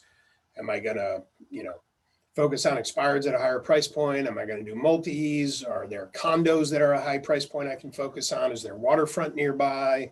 Right now you can make those choices. Farm a particular area where there's a higher price point. All of those are choices you get to make and focus on. Does that make sense? Yeah, thanks. Matt, a couple of quick things. I think, and this is for what Matt Riley just brought up too. I think where a lot of people start to move their price point, like you were talking about, and I love that you were able to change your price point, but still play in the same space with your people is really cool. And I think what would be more advantageous for somebody to, even if they start to inch up in their price point and play in a different zip code, we do that. And then sometimes we start to ignore, or to be competitive in that new price point, we're willing to sacrifice our marketing commission. And then you're treading water. So keep an eye on both of those numbers. There's a great tool that we have access to. If you speak to your leadership, it's called the CGI, the Career Growth Initiative. And it walks us through that conversation, because Gary gets to a point where he talks about, what's the diversity of your business, and 50-50. So for people that called out the 24 homes sold or families helped, and somebody said 139, Gary, at the end of that conversation, Gary has us only focus on the listings, because the byproduct of having the focus on the listings, the collateral awesomeness, is you're going to run into your buyers. So for the person that called out 24 homes sold, that's really 12 listings sold over the course of the next year. And the buyers will be a byproduct of that. 100%. So the number of our focus isn't necessarily as big as the number of families that we will help over the course of the year, because the buyers will come as a byproduct of the listing. 100%. Yep. Yep. Love that. Okay. All right. Last 2 steps on this exercise. We're going to pull in our cost of sale, which is going to be our royalty and our company dollar. So for royalty, we're putting in the $3,000. For cost of sale, I'm going to give you 2 choices. You're either putting in your market center cap, whatever that is. If your goal was 139 and you believe you're going to have other salespeople in your world in order to achieve that goal, then I would use the 30%. Right. So what I'm going to tell you is, if your goal is a goal you intend to achieve on your own without additional salespeople being in your organization, then you can use your cap. So if you have a $23,000 cap, a 25, a 30, whatever it is, that's the number you would put in there. Okay. So we're just going to run through. This is an example of somebody who, using the 30%, net of 100, we do our 60%, we get to 166,666. That's too many sixes. We divide by 40%, we get to the GCI of 416,666. Whoever chose this example should have changed the math. I'm terrified of all these sixes. Then we divided by our average sales price. We use an example of 7,500. It got us to 56 houses, right? And then we subtracted royalty. They're using 30% here. Make sense? Yes, Matt, I have a question. Quick question. Yep. The net profit goal, that is pre-tax? Or is that our net profit goal? So this is net. Okay. That first calculation we did when we divided by 60%, that was factoring in for a 40% in taxes. Okay.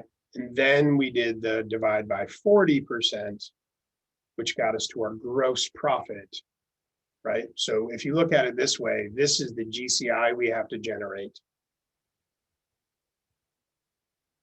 Then after expenses and cost of sale, we'll have gross income of this. Then after we pay taxes, we'll have our net. Okay?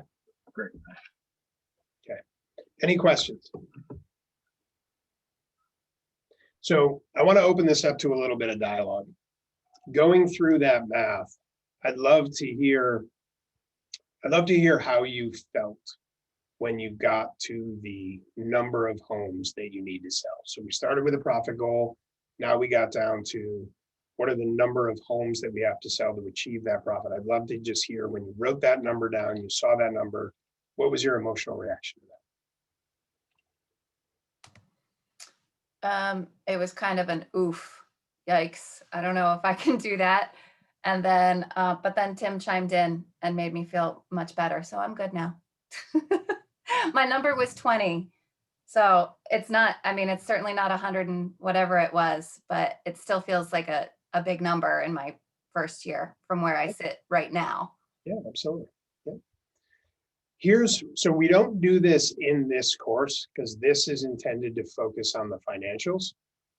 And what I would encourage every one of you to do is take that number, go back to your market center leadership, whoever that point person is for you in your market center, be it your productivity coach, your team leader, your assistant team leader, whoever that person is for you, and have them go through the exercise where you take that number and you break it down into activities, right? Because there's that old saying, how do you eat an elephant? One bite at a time, right? Somebody shows you an elephant and says, okay, you've got to eat that elephant, Tim. You're like, holy cow, how am I going to do that? Well, a bite at a time, it's not actually that hard, right? You can space those bites out over a really long time. It's kind of a gross metaphor, but you get what I'm saying. When you take what we just did and you drill it all the way down to the activities, what I have typically found anytime I go through that exercise with somebody, if that initial number feels daunting and you then break it down to what you actually have to do on a weekly or daily basis, suddenly you go, oh, I have to make like one listing appointment a week and one buyer consultation a week, and I'll make $100,000. Then all of a sudden you're like, wait a minute, I can book 2 appointments a week. That I can do. Okay, good. Because when you do that, the math, if you follow it up, gets you to where you want to be.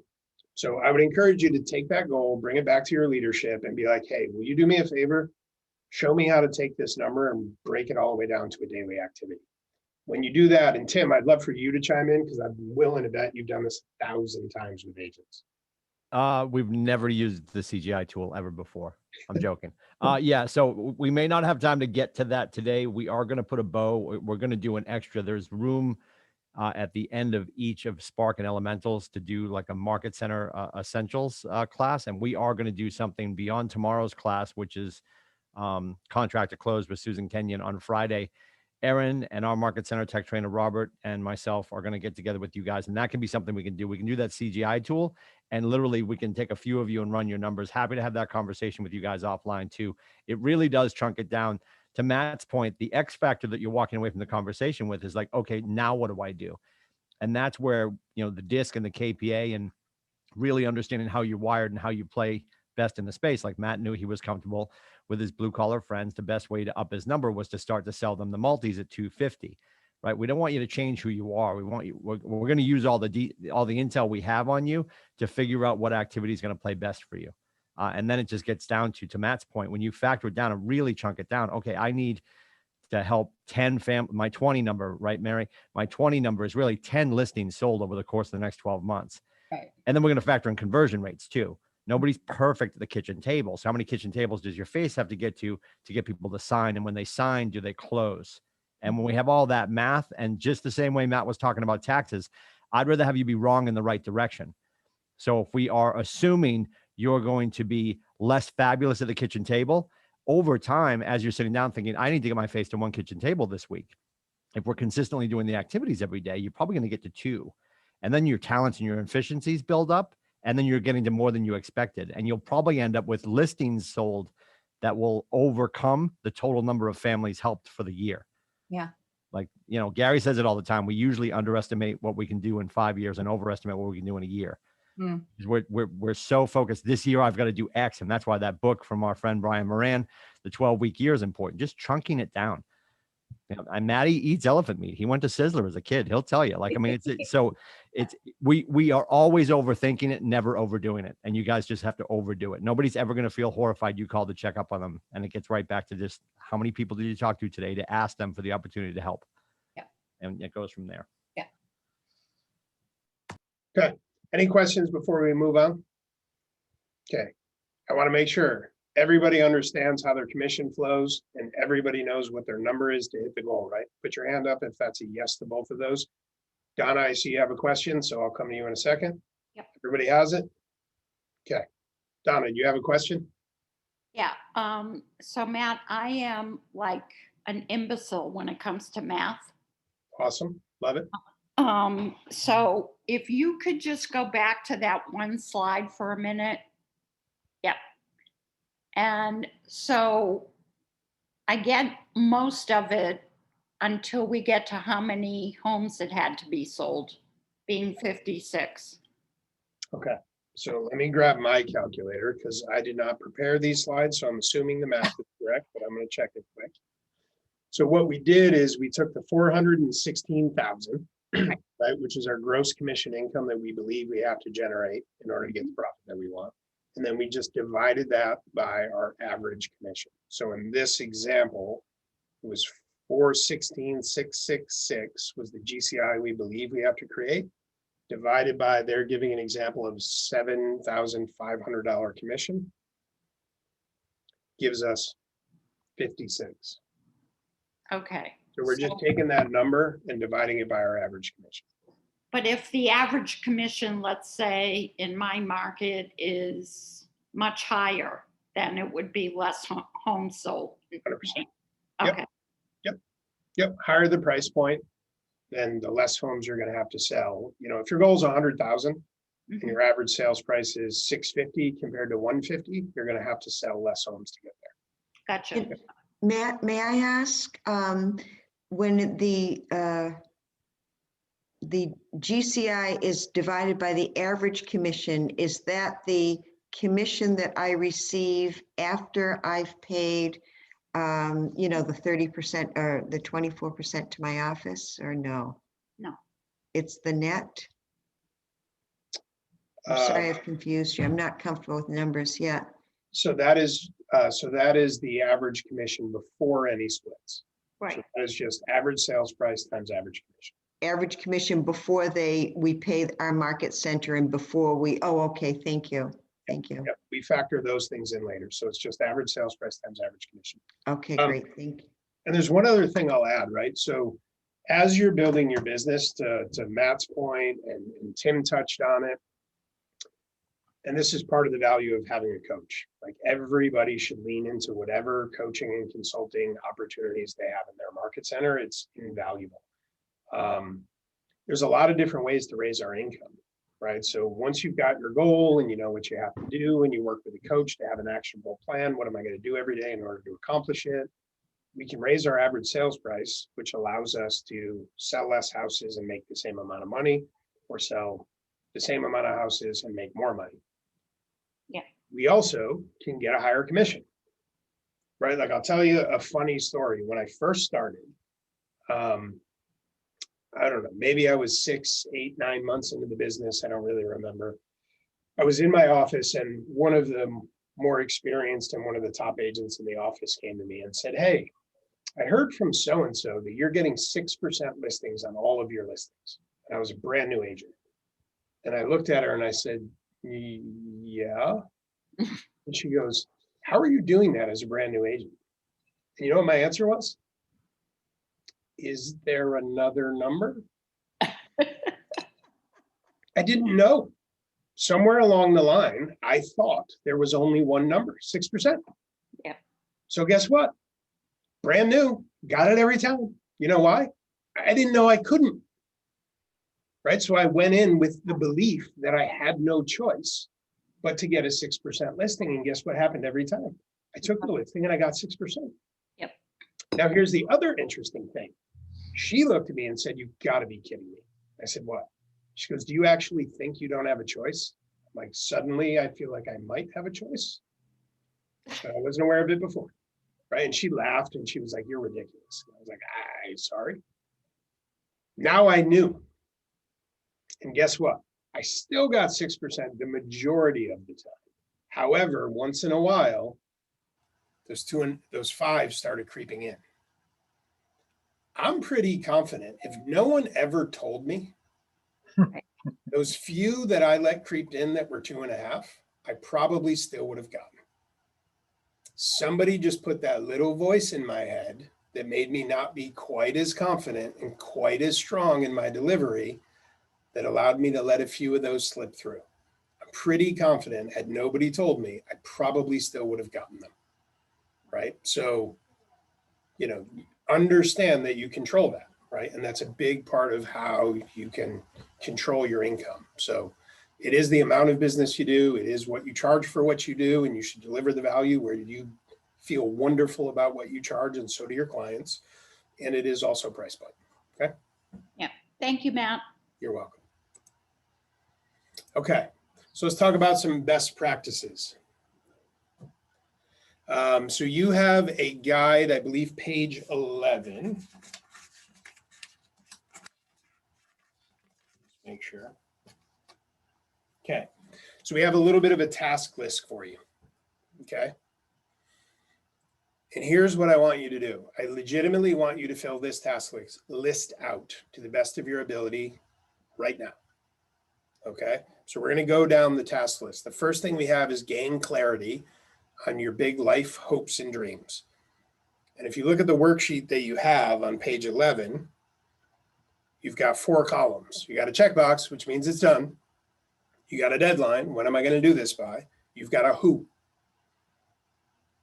which, by the way, you will eventually find that every problem in your life is because you're missing a who, right? If you don't have enough business, you're missing who's, the people to do business with. You grow your business massive and you're suddenly working 18 hours a day, 7 days a week. Guess what? You're missing a who, right? You're out of shape and you want to be in shape. Guess what? You're missing a who can help you do that, right? You're starting your career. You have a big goal, but you don't quite know where to go and what to do next. Guess what? You're missing a coach. Yeah. Missing a who. Okay. So first one is gain clarity. So give me some ideas. Who might we go to gain clarity on our big life hopes and dreams? You just got a clue if you were watching the screen. Come on, guys, don't make me get weird. Coach. Team leader. Team leader. Who else? Your coach. Coach. Yourself. Yourself. Yep. Broker. Broker. Yep. Your family. Family. Actually, I love that answer. I love that answer. Like, that is a thing that we often miss. Jay Papasan, I think he does it once a year or twice a year. He actually does a goal setting retreat for couples, which is amazing. My wife and I actually did it this year. It was virtual. But it's really interesting. The way he said it was, as entrepreneurs, we don't necessarily realize what life is like for our significant others, but it's like being strapped to the front seat of a roller coaster with a blindfold on. Like, you're in the ride. You don't have a choice, but you got no idea what's coming or what's going. Like, you get all the terror without the information, right? And it's really interesting. Like, if we can bring our family into our goal setting, it makes everything a lot more synergistic, right? They understand what we're doing, what sacrifices we're making, why we're doing it, right? So I love the family piece. So fill in who is the who, what is the deadline that you're going to get with that person, right? You have two of them on the screen right now, Tim, Aaron, whoever your PC is, your ATL, your TL, whoever it is for you in your market center, your family. So write that in. Second, set your personal and your business budget. Okay, same thing. We're going to put in a deadline and who is the who, right? And by the way, span this stuff out. Don't say you're going to do all this week. If you do, guess what you're not going to do this week? You're not going to sell real estate. Okay, so like, be honest. Like, don't try to jam it all into a week. You got real estate to sell. You got relationships to build. You got contacts to make. So be realistic about when you're going to do these things. And by the way, another little tip, if the first who you connect with is a coach, guess who's going to help you do all these things? The coach.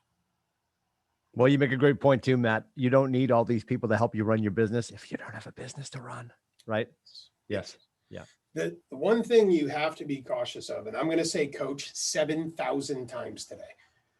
One thing you have to be cautious of, specifically at KW, you have the opportunity to be the smartest, most tech savvy, Baroque agent in the industry, should you choose. You can get up every day, put on a suit and a tie or whatever your work attire is, leave with a fancy briefcase and a laptop and go spend 8, 9, 10, 12 hours in an office learning and building tech and doing all sorts of cool stuff. Maybe you have to do it via Zoom right now because of COVID. But my point is, you can occupy all of your business hours and you will be incredibly intelligent and super tech savvy and nobody will have a clue you're in the business. So I'm going to go back to the coach. Part of the value of the coach is the coach helps you decide what it is that you want, connect the why, create the activities. What is it I actually have to do, right? So based on what you want to accomplish, what is the plan to do it? And then they're going to help you understand, given my goal and where I am in my knowledge base, what is it I need to focus on now? And what do I have permission to ignore? And that's one of the greatest gifts a coach can give to you. Right now, you need to do these basic activities every day, and you need to focus on learning this. Everything else can wait. Right? And through that relationship with the coach, you're going to know when it's time to go pull something new in so you don't end up educating yourself out of the business. Okay? Tim's smiling. You want to add anything to that, or are you reading a text message? No, I just put in the note, wicked smartest realtors ever. Matt makes such a great point. We can become professional students here because we are a coaching and training company that happens to do real estate or, conduct real estate transactions. So yeah, there's always that grow part of the day. But we need to make sure that we are, and growing yourself. I mean, there's always the chance to work on everything else. But if we're not having the contacts and the conversations to pull somebody into this great environment we're creating for that experience for our clients, then it's all for naught. Yeah, 100%. Yep. Okay. So set up. Matt, Yep. Who is that? can I ask a quick question? Of course. So it's going to sound pretty elementary, but how does one get a coach? So there's a few ways you can do it. First, do you have a productivity coach in your market center? Not as of right now. I don't believe we do. Okay. No, Chris Brown is a He's the team leader. He's not the productivity coach, though. yeah, he's also a coach though. He's in he coaches people as well. It's $1,000 a month. Okay. Just so you know, Donna. No, thanks, Vivian, but I can't afford $1,000 a month right now. Oh yeah, no, I know. Donna, what market center are you in? Boston Metro. Okay. Can you do me a favor? Sure. I'm going to give you my email address. Yeah, I want you to send me an email to remind me to follow up with you. sounds good. Anybody who wants to take my email, feel free to take it. Email address is just my name at kw.com. So it's Matt, M-A-T-T, Erdman, E-R-D-M-A-N-N, at kw.com. If you could just send me an email and say, hey, Matt, I just wanted to remind you to follow up with me. We'll make sure we get you connected with the coach. Awesome. Thank you. Okay. By the way, for anyone else who wrote down that email, you are more than welcome to email me. I will be very honest with you. You will get faster responses from me if you text me, and I actually don't mind if you do. So if you do ever need to text me, my cell phone is 413-478-3887.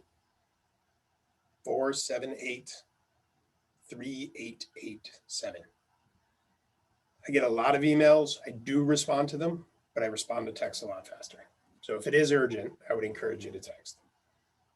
Okay. All right. One quick question, Matt. Do KW agents get to choose their coach, or are you basically, if your center is set up to have a particular coach, that's your environment of working? So the answer is yes and yes. So every market center is a little bit different. The first thing I would do is whoever is the person you know in your market center, so maybe the person who brought you into the company, you know, your team leader, whoever it is, I would reach out to them and say, who do I go to inside of our market center for coaching? Okay.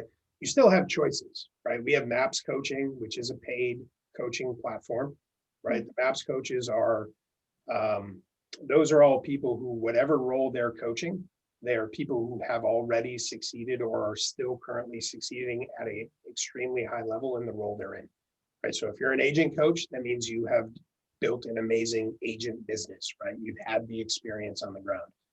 If you're a PC coach, a TL coach, an OP, whatever it is, you've been there, done that, and done it really well.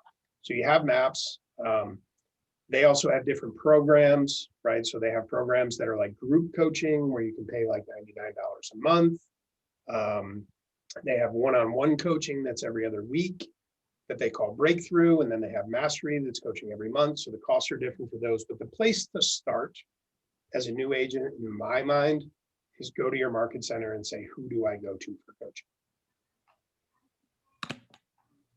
I was just gonna share in my market center, 826 down on the Cape. The person that brought me into the company was the team leader, is a team leader, and that was my first coach. And we didn't request for that; she just was the coach. And we just got a new coach from out of state, and that was done by the market center. It's not something we the agents had to initiate, but the fee is you get. There's a minimum of I believe it's 4 transactions that you got to do, and then their fee is taken out of I believe it's 5% of the first sale that you do. So they don't charge you up front, but that's how it's set up, and I think it's pretty cool. So every market center is going to be different. Sometimes the TL is doing the coaching, sometimes the ATL is, sometimes the PC is. Just depends on the market center structure. If there is a PC, in some market centers, candidly, there's no cost to it. In some, it comes out of commission, like Andrew just said. And here's what I will tell you. If you have a productivity coaching program in your market center where they do something like what Andrew said, you know, it's 5% of the commission or 10% or whatever that is, there's no greater investment you can make. You only pay when you make money, and their job is to help you make money. So there's no greater investment you can make. So I would encourage you, whatever the saying is, don't be penny wise and dollar poor. Is that the right thing? Don't do that. Like, it's not gonna, if that's the model, and it's not gonna cost you anything until you do business, and it's their job to make you do business, best investment you can make. So just contact your market center. If any of you run into a challenge that you literally cannot identify a person who is available for coaching, you've got my email, you've got my cell. Matt, just to jump in real quick, everybody's enjoying all your Sizzler stories, and they also want to take a bio break if we could. Sure. Just before we wrap up. So I don't know if we want to do 5 minutes or 10 minutes, but we can adjourn and then come back. What do you want to do? All right, it is 10:50. 10:50. Let's be back at 11. Perfect. All right, we'll see you guys back here at 11 o'clock. Thanks, Matt. Thanks, Matt. You're welcome. I have to run. I have another meeting, but I'll watch the rest of it later. Thank you so much for doing this today. I appreciate it. You are welcome. All right. Good luck on your appointment. Thank you. Bye, guys. Have a great day. Hi, Aaron. Bye, Erin. Bye. Tim will stay with you. I don't know if that was helpful to remind me of that, but yeah, sure. I'm here. I am here. If you guys have questions. I had a quick question. I had actually joined a little bit late. Sure, go ahead. So I'm new. I'm a new agent, and I actually just got started with the Ignite program. I know I'm joining late. That's okay. So I'm starting in this class today. Can you just give me a brief explanation of what I missed today? I was gonna say, I thought you were gonna ask what you missed this month. Or yeah, what I missed a month. I didn't want to make you explain all of that. No, you're fine. Well, so let me say this concerning that, Nick. Welcome aboard. You can jump in from here on, like the first 2 hours of this class that you missed. If you want a recap of that, all of this right now is getting simulcast over to our Facebook page.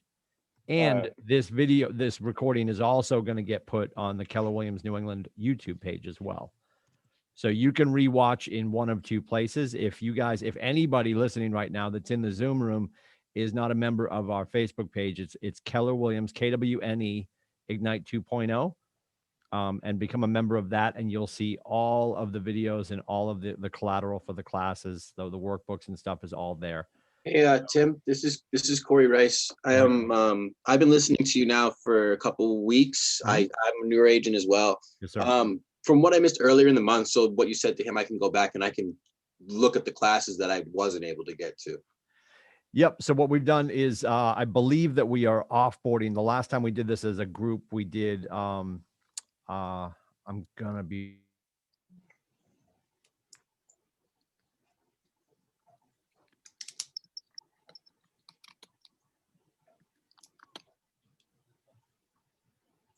September? About September, October, kind of. And I was there for that. We lost him. Yep.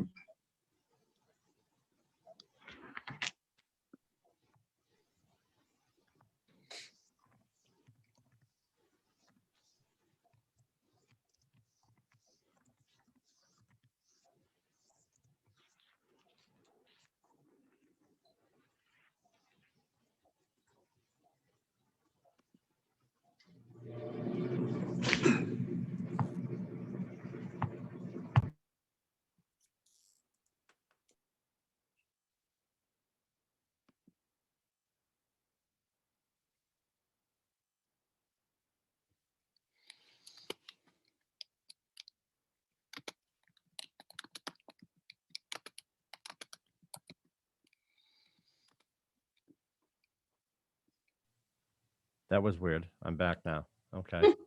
Yeah. Even the internet was tired of listening to me.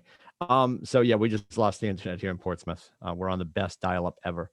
So I don't know if I lost Nick or I think Chris was asking a question as well.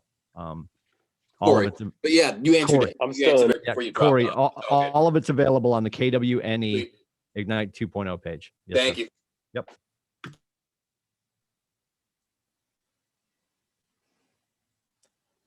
I put in the notes too, guys. It's simply CGI, Career Growth Initiative, cgi.kw.com. If you go there, you can log in, and it says set my goals, and it will pull you through a longer version of the conversation we had earlier today with Matt. And again, we can also do that for a few people on Friday. People are asking about where's Friday going to be because there's not necessarily a link for Friday. So we will create a Zoom link for the Friday session. We're going to start at 9 as we usually have, and spend a couple of hours just sort of, answering questions and putting a bow on this. So it'll be right back here on Zoom, and we'll simulcast over to Facebook again. It's not necessarily a session that will be using content from the class, but there are 2 sessions available in both Spark and Elementals to do a Market Center specific class. So we're putting together some stuff to to sort of put a bow on this for you guys before we break for the month. So if you got a list of questions or anything you want to cover, we can certainly do all that and make sure we get everybody's questions answered. And again, Matt gave his information. I'll give out my information. It's T Lindsey, TLINDSEY, T Lindsey, TLINDSEY at KW.com. And my cell phone is 603-834-2856. I'll put that in the chat as well. If you guys have questions, anything we can do to help or put you in the right direction. The very fact that we have Matt Urban, our regional operating principal, teaching a class today, this is not happening everywhere in America, right? We have a great company, but we have a really good version of our company here in New England. So you guys should be aware of that. So we're pretty lucky to have Matt teaching today. So, and the fact that he gave out his email and phone number, I think the best way to get a hold of him is invite him to Sizzler, because they are still open. I don't know where they're still open, but you buy him an elephant steak at Sizzler, I bet you Urban's going to show up. We will find one and take him there. Well, we actually, as a running joke, because a long time ago for sanity for me, I went and got meetwithcoach.com as my domain to book on my calendar. And then Jeff, my team leader, is like, I went and got Meet with Team Leader. So as a joke, if you don't know Nathan Dickey, I love picking on him. So our operating principal and our regional director, Nathan Dickey, I jokingly said, I'm going to get meetwithnate.com. And I actually went and got meet, MEAT, with Nate.com, because he loves going to Fogo de Chao, like Brazilian steakhouses. So if you go to meetwithnate.com, it takes you to the booking page for Fogo de Chao. That's so funny. And if you book an appointment, he'll meet you there. Trust He'll me. be there. Yeah. Yeah. We love Brazilian steakhouse. Yeah. That's great. Yeah.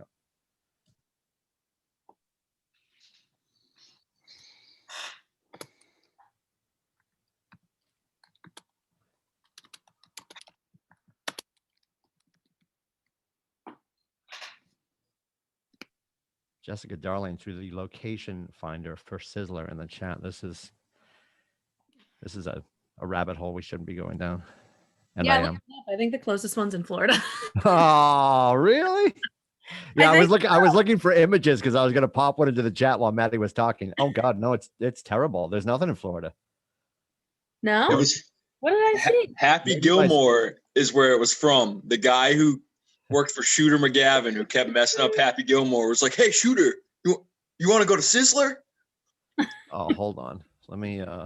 They're all on the West Coast. Yeah, it looks that way. That's disappointing. No, it's not. I actually have seen them in the Orlando area when I went to Orlando a few months ago. Yeah, that's what I thought. That's what I saw on my phone. It looks like, based on the map, looks like location number 13 is in Haiti, or in the water off of Haiti, which I don't know. That must be a misprint. I think we're gonna have to do a class field trip to the West Coast. I've never seen it before. I'm Well, sorry. if we were pretty going to sure family there's one reunion in in the- Vegas, we could go to the West Coast, but we're not. So it's going to be digital. I'm pretty sure there's one in International Drive in Orlando because I know I'm positive I went there. Well, that's a secret Sizzler because it's not on the corporate map. Maybe they're disenfranchised. Who knows? Tim, do you mind sending a CGI website in the chat? I will put that in the chat. Yes, sir. Stand by. Thank you. I appreciate that. I think they filed Chapter 11, Tim. Well, if you serve enough elephant meat, it's going to catch up with you, right? Yeah. that's true. CGI.kw.com. I just put that in the chat. You're going to use your universal login and password that you use for everything else KW to get you into that page.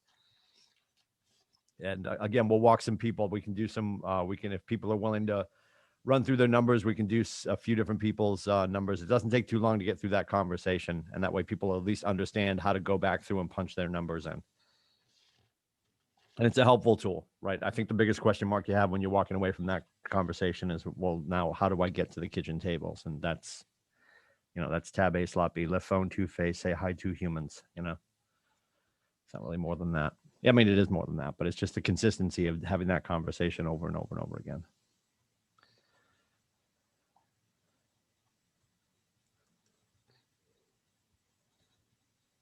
Well, you can order online.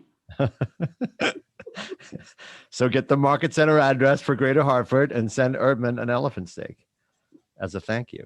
Oh, I don't know. I don't know if that'll keep on the flight though. Yeah. I've eaten a lot of things in my life. I haven't actually eaten The elephant steak from Sizzler. No, There was a place in, when I went on a safari in Kenya, there was a place in Nairobi that you could eat any kind of game meat that you wanted. Oh, that So- reminds me, where we live, I live in Fairfield, Connecticut. Yeah.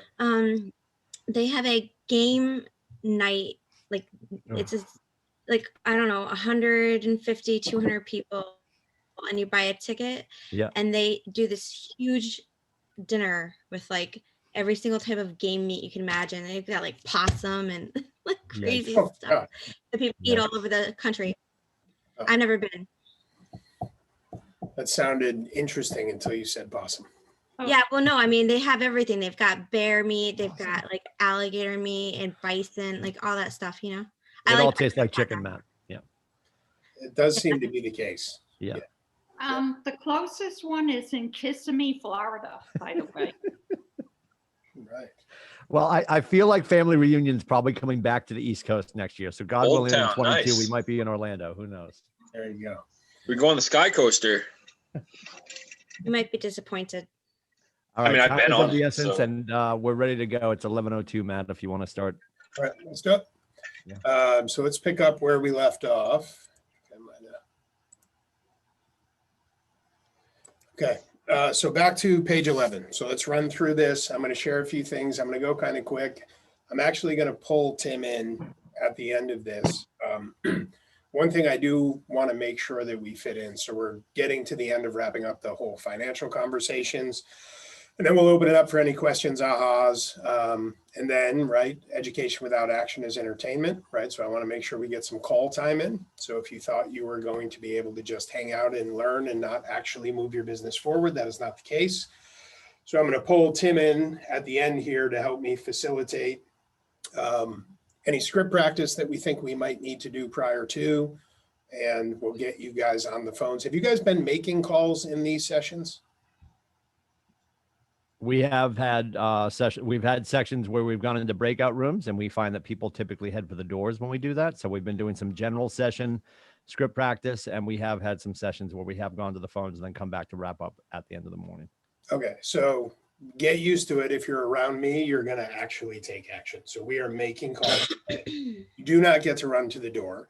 We all just set big goals. We hopefully have some ideas in our head as to the big why behind those big goals. So hopefully that big why is big enough for you to pick up the phone and have some conversation. So we're gonna do that today. So let's get back to page 11. So gain clarity. We talked about that. Get your coach. Set your personal and business budget. I'm going to share a resource with you afterwards really quickly. It's yours to take advantage of if you choose to. If you don't, that's fine, but figure something out.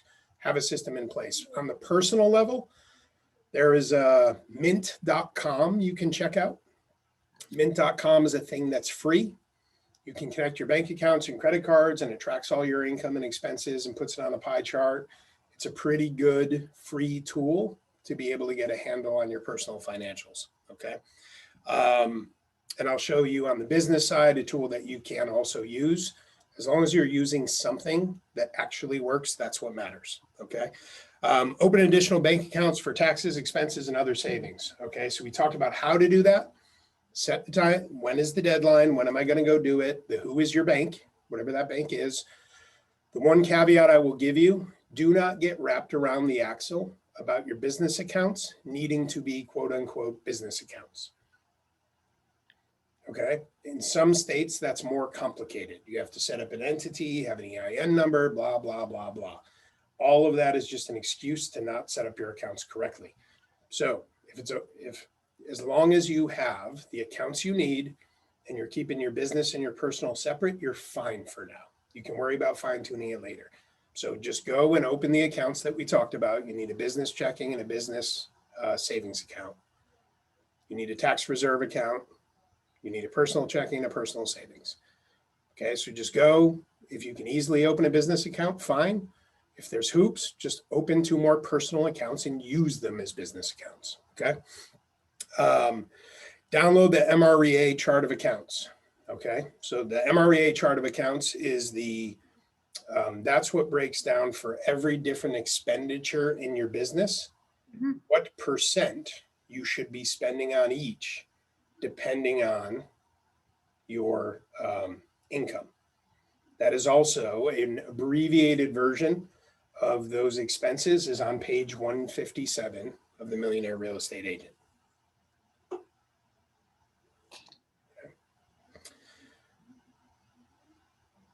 Purchase and download tax accounting software, hire an accountant, a CPA/attorney.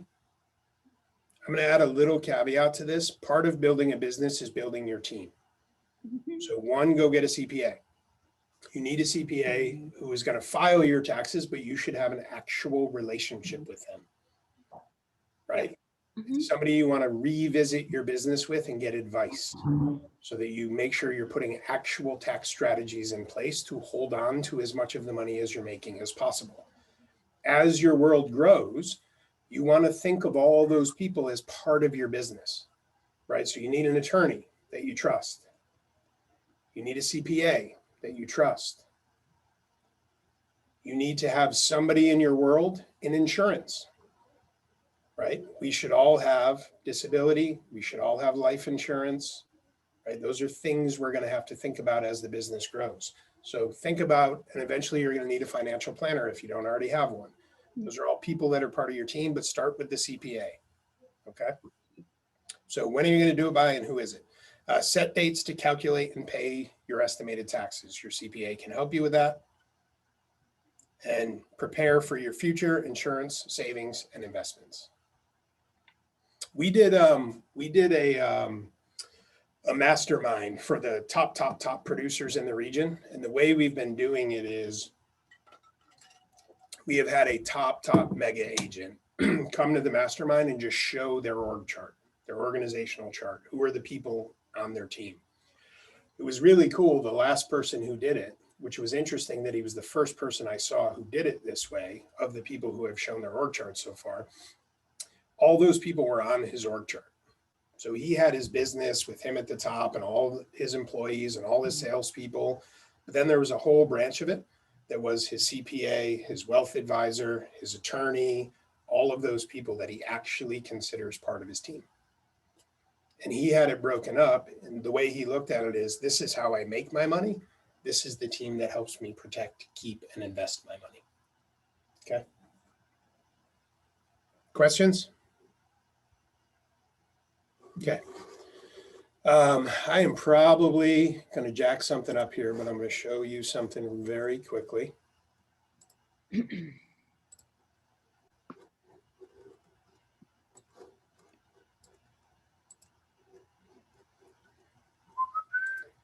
All right, so for anybody who is interested, I'm going through this super fast. This is a tool that is available in full disclosure. I own it, I built it. What it is an accounting system that simplifies running your business based on the models that we've talked about today. So I talked about mint.com. Go ahead, Mary. Excuse me, Matt, I'm not seeing that on my screen. I'm just seeing that the original. We have the roadmap for today's class is up on, that's the share right now, Matt. We don't see what you're looking at yet. Yeah. Got it. Thank you. I do.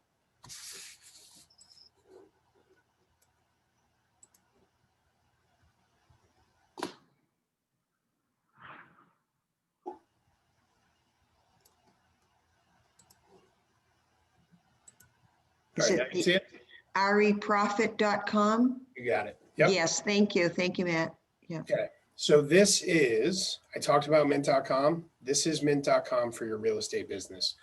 I built this with the top agent in my office. The reason we built it is when we were teaching financial classes in the Market Center, the one thing we always tried to teach tactic tool. The one area where we didn't have a really simple solution was around budgeting and P&L, right? You can tell them to do an Excel spreadsheet. You can tell them to go get QuickBooks, all these things that are somewhat complicated. So we created a system to simplify it, just like mint.com. Connects to your business bank accounts and credit cards, pulls the transactions in, and it automatically categorizes them into an MREA chart of account for you. It gives you, you select your level of production, and it actually gives you a budget. So it tells you, based on the level of production you're doing or planning to do, this is what you should spend in every area, and it shows it to you next to what you're actually doing. So you can always see what am I doing and what should I be doing to maximize profitability? Okay, I'm going through this quick. This is the MREA chart of accounts. So this is what it looks like inside the system. It does the exact same thing. It tells you what you are doing next to what you should be doing based on the budget models, tells you if there's any variances, red light, green lights. So green essentially means good, you're on target. If it turns red, it's something that is off of the benchmark set in the MREA. You might want to take a look at it and see if you need to dial that in. Sorry, Matt, we're only seeing the first slide. Yeah, I was just about to say that. Jeez. Severely technically challenged today. Matt, I think when you switched over to display the slideshow, it's not picking up on that screen. This is where Matt requires a who. Exactly. Usually not this bad. Yeah, if you click that. If you go up to view, Matt, go up to view at the top, very Hold on. top. Very top of your screen. Go to view and then hit slideshow. Yeah, see slideshow. Yeah, I'm not going to start messing with that. I think it's Okay, just the multiple screens is messing it up. So you Okay. guys are seeing the slide right now? Okay, so I'm just going to show you, I'm going to skip and get to the meat of it. So this is the summary inside the system. Tells you your basic numbers that we talked about, cost of sale, gross profit, expenses, net profit. It calculates your estimated tax liability. So you know how much you owe. You can select your level of production here, the volume of business you're doing. That automatically creates a budget for you. Okay. And then it's going to show you in the system, what are you doing? What should you be doing based on the models we're teaching you? And what is the difference? Everything that is green means you're on target. When it turns red, that's just to draw your attention that you might want to look at that expense to see if you need to make some adjustments. You've got a ticker at the top that always tells you your year-to-date income, total expenses, and net profit. Some of the other important things that it does,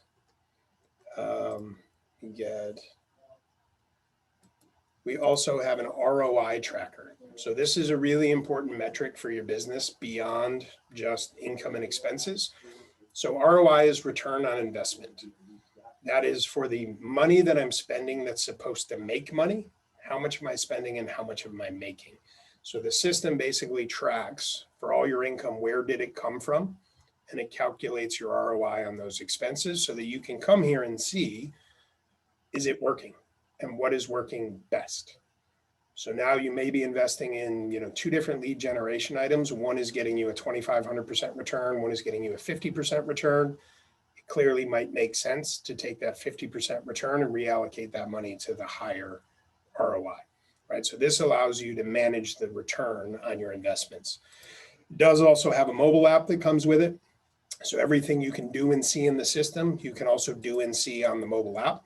So you can see bar graphs that show you what your business metrics are while you're on the road. You can view details, do all sorts of stuff. And it does actually have a mileage tracker in it that you can use. It will track the mileage. Whatever you track on the mobile app dumps into the desktop version. So when you're online, you'll be able to go back and you'll see that. End of the year, you can print your P&L and you can print your driving record, and you can submit all of that to your accountant. Okay. So this is a paid service. It is normally $39 a month or $350 for the year to use the system. We also have another version where we actually give you essentially a bookkeeper. We call them a profit assistant who works with you. They do any manual labor that has to happen in the account, and they have a call with you once a week to keep you up to date as to what's happening, answer any questions. If you do the profit assist, it's $750. What I will do, and this isn't a pitch, I just want you guys to have a tool. I don't care if it's this or if it's something else. I built it because I wanted to be able to provide an easy solution. Before we end, I will put a link in the chat box. If you guys want to try it, I'll let you try it free for 90 days. You can use that link, register. You'll be able to make an appointment. Somebody on the RE Profit team will schedule an appointment to do an onboarding with you. So they'll set an appointment, they'll do a screen share like this, and they'll help you connect all your accounts, get it all set up, walk you through it, answer questions. And then if you want to do the Profit Assist, you can choose to do that. You got 90 days to try it. If it works for you, great. If it doesn't, that's okay too. But it's the simplest solution I know to be able to have a budget and a P&L. Okay, any questions? Good? Okay. What are you seeing now? We're seeing the. Back to the roadmap for the class. Okay, perfect. So, give me 1 second.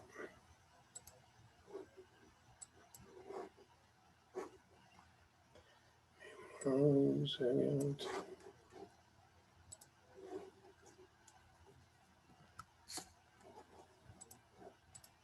Gonna bear with me a minute.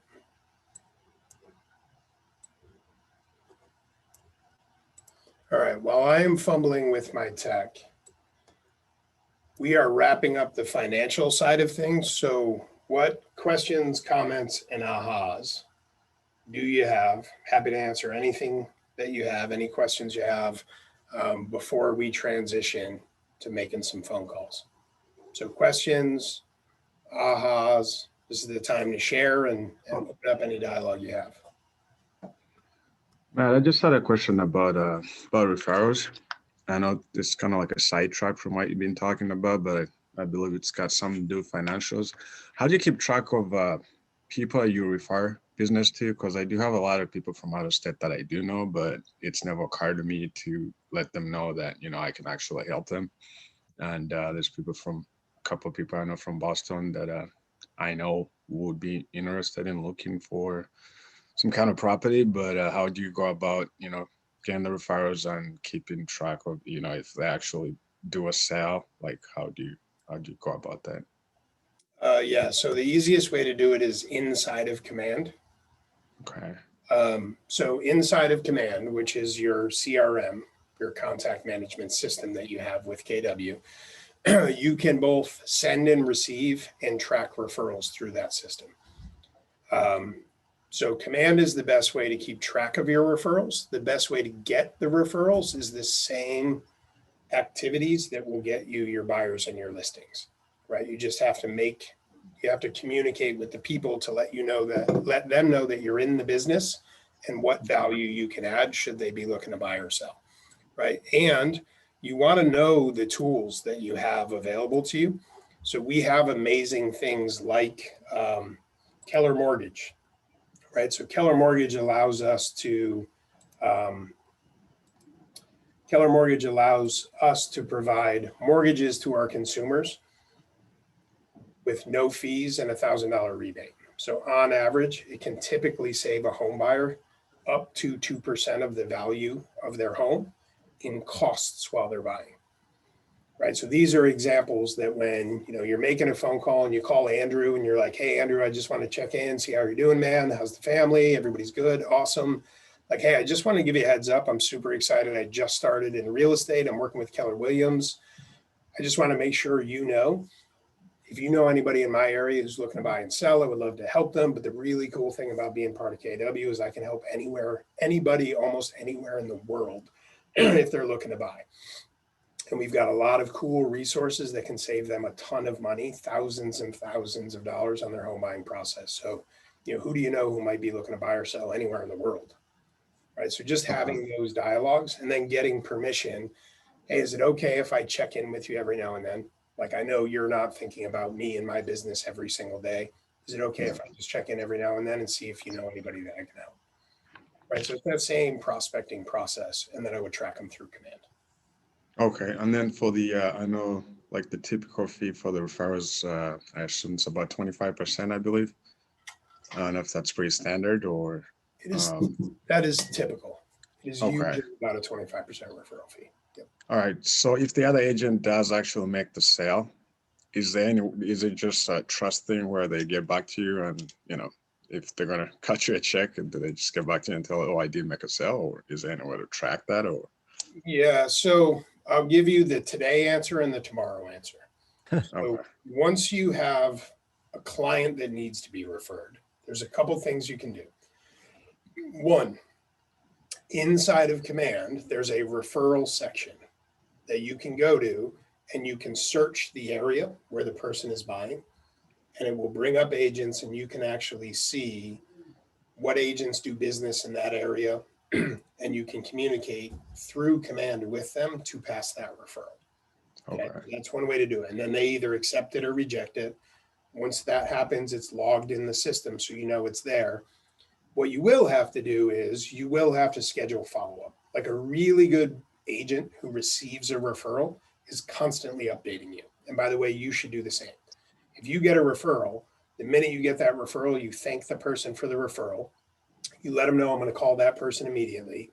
You call that person and you immediately go back to the agent who referred you and let them know, hey, I just left Andrew a message, or hey, I just talked to Andrew. We're meeting on Tuesday. I'll keep you posted. You have the meeting, you let them know, hey, I met, we're listing the house. It's going to go live on Tuesday. When it goes under contract, you let them know. That is a perfect referral relationship. If you do that, when somebody refers to you, they will continue to refer to you. So that is what you should do. The flip side is you won't always get that from the other side, right? So that being the case, if I send a referral and I have it logged in Command, I'm probably going to set some reminders to check in. Like maybe the day I pass the name, I'm going to set a reminder for a week to check in and say, hey, Andrew, it's Matt. I just want to double check to see if, you connected with Rhonda yet. Okay. Yep, we did. We got a listing appointment set for Wednesday. Okay, cool. I might set another reminder in my calendar just to follow up, a little bit after Wednesday to say, hey, just wanted to check in, how'd that meeting go? That could be a text, a call, whatever, right? So I would do those things. Again, a really good referral partner, you won't have to do that. So my advice is be a really good referral partner, and then just set reminders for yourself that if you're not getting that kind of communication, you can kind of follow up on it. In the future, KW does intend to connect that referral tracking system to our accounting system so that when a transaction is processed, it will actually know, even if it's in California, that Andrew in Connecticut or Mass or New Hampshire, wherever you are, is owed a referral on this. That is the intent long-term, but that programming isn't there yet. Gotcha. All right. Thank you. Okay. What other questions?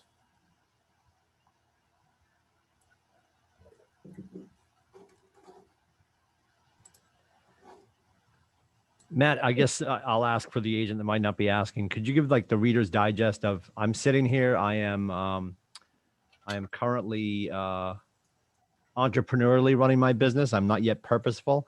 If I'm a day 2 freshman, just got here, what should I be doing first to make sure I'm doing the foundational things to build a great business? So I'm probably not going to surprise you.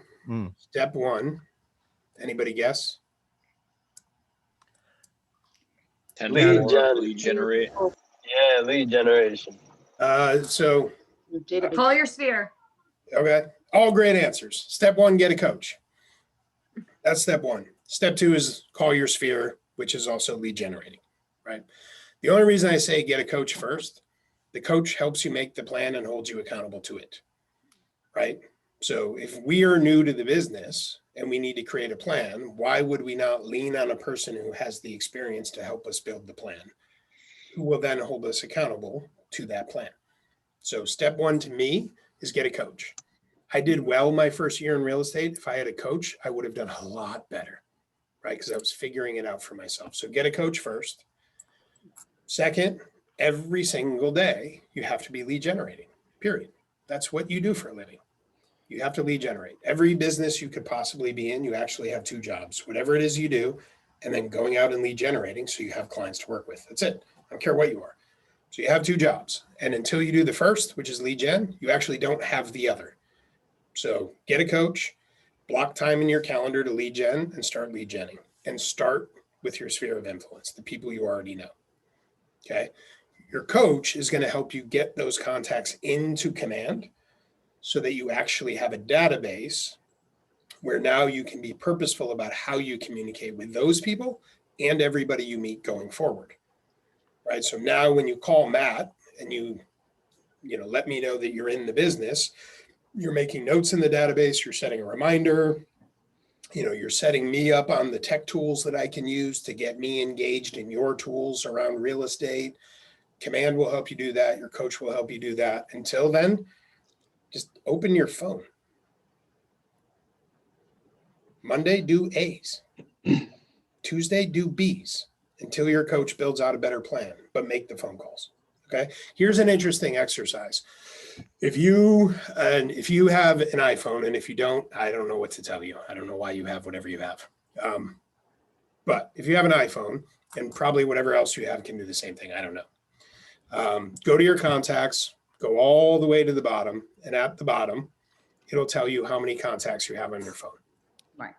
Android does that too, Matthew. That was very judgy of you, but I'll check my phone now. It might take longer since my phone's made of wood, but I'll check too. I love taking jabs at people. I'm sorry. Very judgy. I apologize. So go to the bottom of your contacts. How many contacts do you have in your phone? Here's the math. What we know from our research is 6% of the population. It's between 5 and 6%. Between 5 and 6% of the population buys or sells real estate every year. Every year. So you scroll to the bottom of your phone and you see how many contacts you have, and you multiply that by 5% if you want to be conservative, 6% if you want to be really positive. That will tell you how many transactions will take place amongst the people in your phone in the next 12 months. Most of us find there are enough contacts just in our phone to do the business we want to do.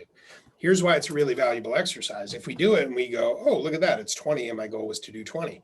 That means you know enough people right now, well enough that you have their phone number in your phone to do the number of deals you need to do.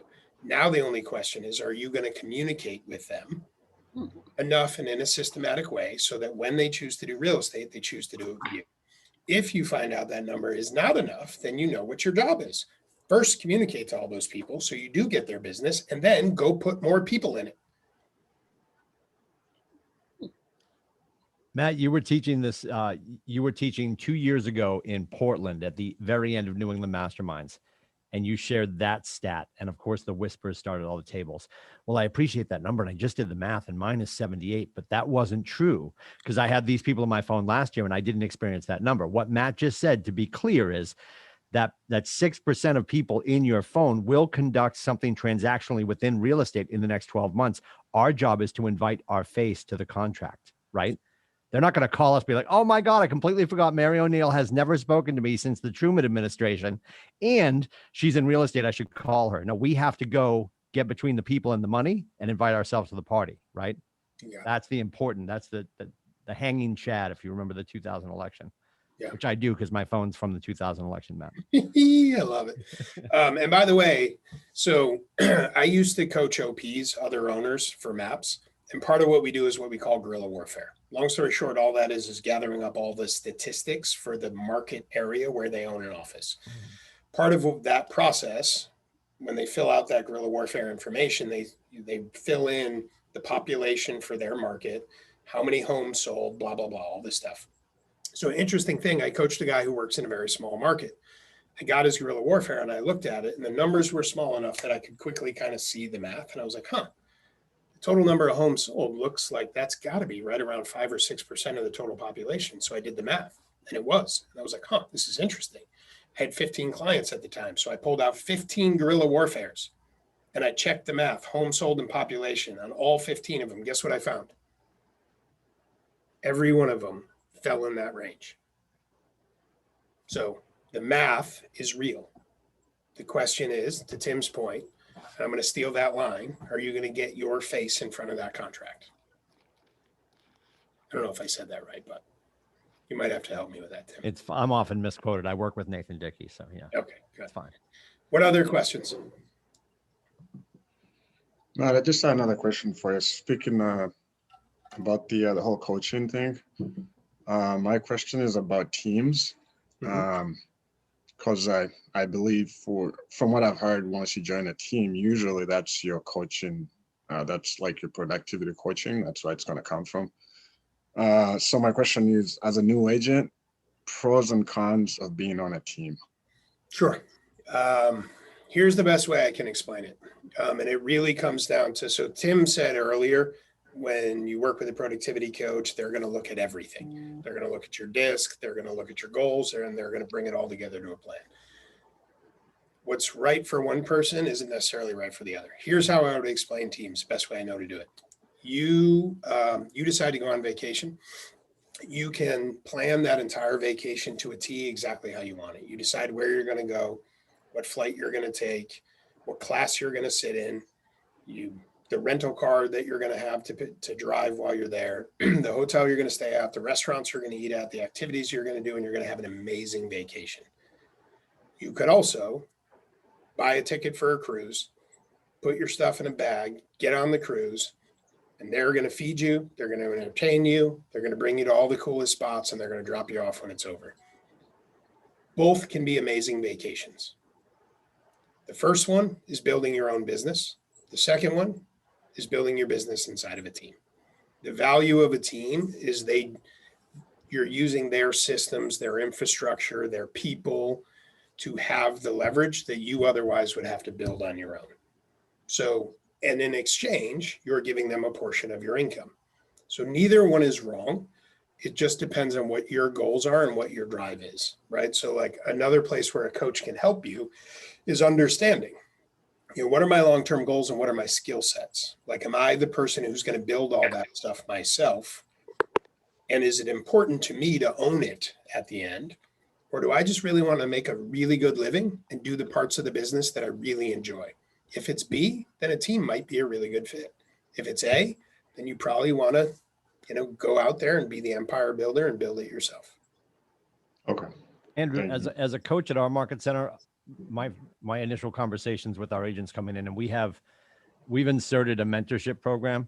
So there's an opportunity to date before marriage, because what we find, and I think historically here, because we probably built teams faster than any other brokerage on the planet, right? So people get here and they get here on Monday, and you're a newer agent, growing agent, and it feels like everybody you run into is talking about being on a team, because it's that mentally the should I be on a team? So you feel like everybody's talking about being on a team, and people rush into the team relationship maybe for the wrong reasons. Now, my contention is too, I think we talk about leverage here so much. I feel between this conversation and the end of time, everyone at KW will either start or join a team. And what I mean by that is, because if you look at the way Gary defines a team, is as soon as a solo artist, when it goes from you and your cat and a cup of coffee, as soon as you hire that first operational person, Gary defines that as a team. You're now beholden to somebody else's financial greatness because you've employed somebody to work with you.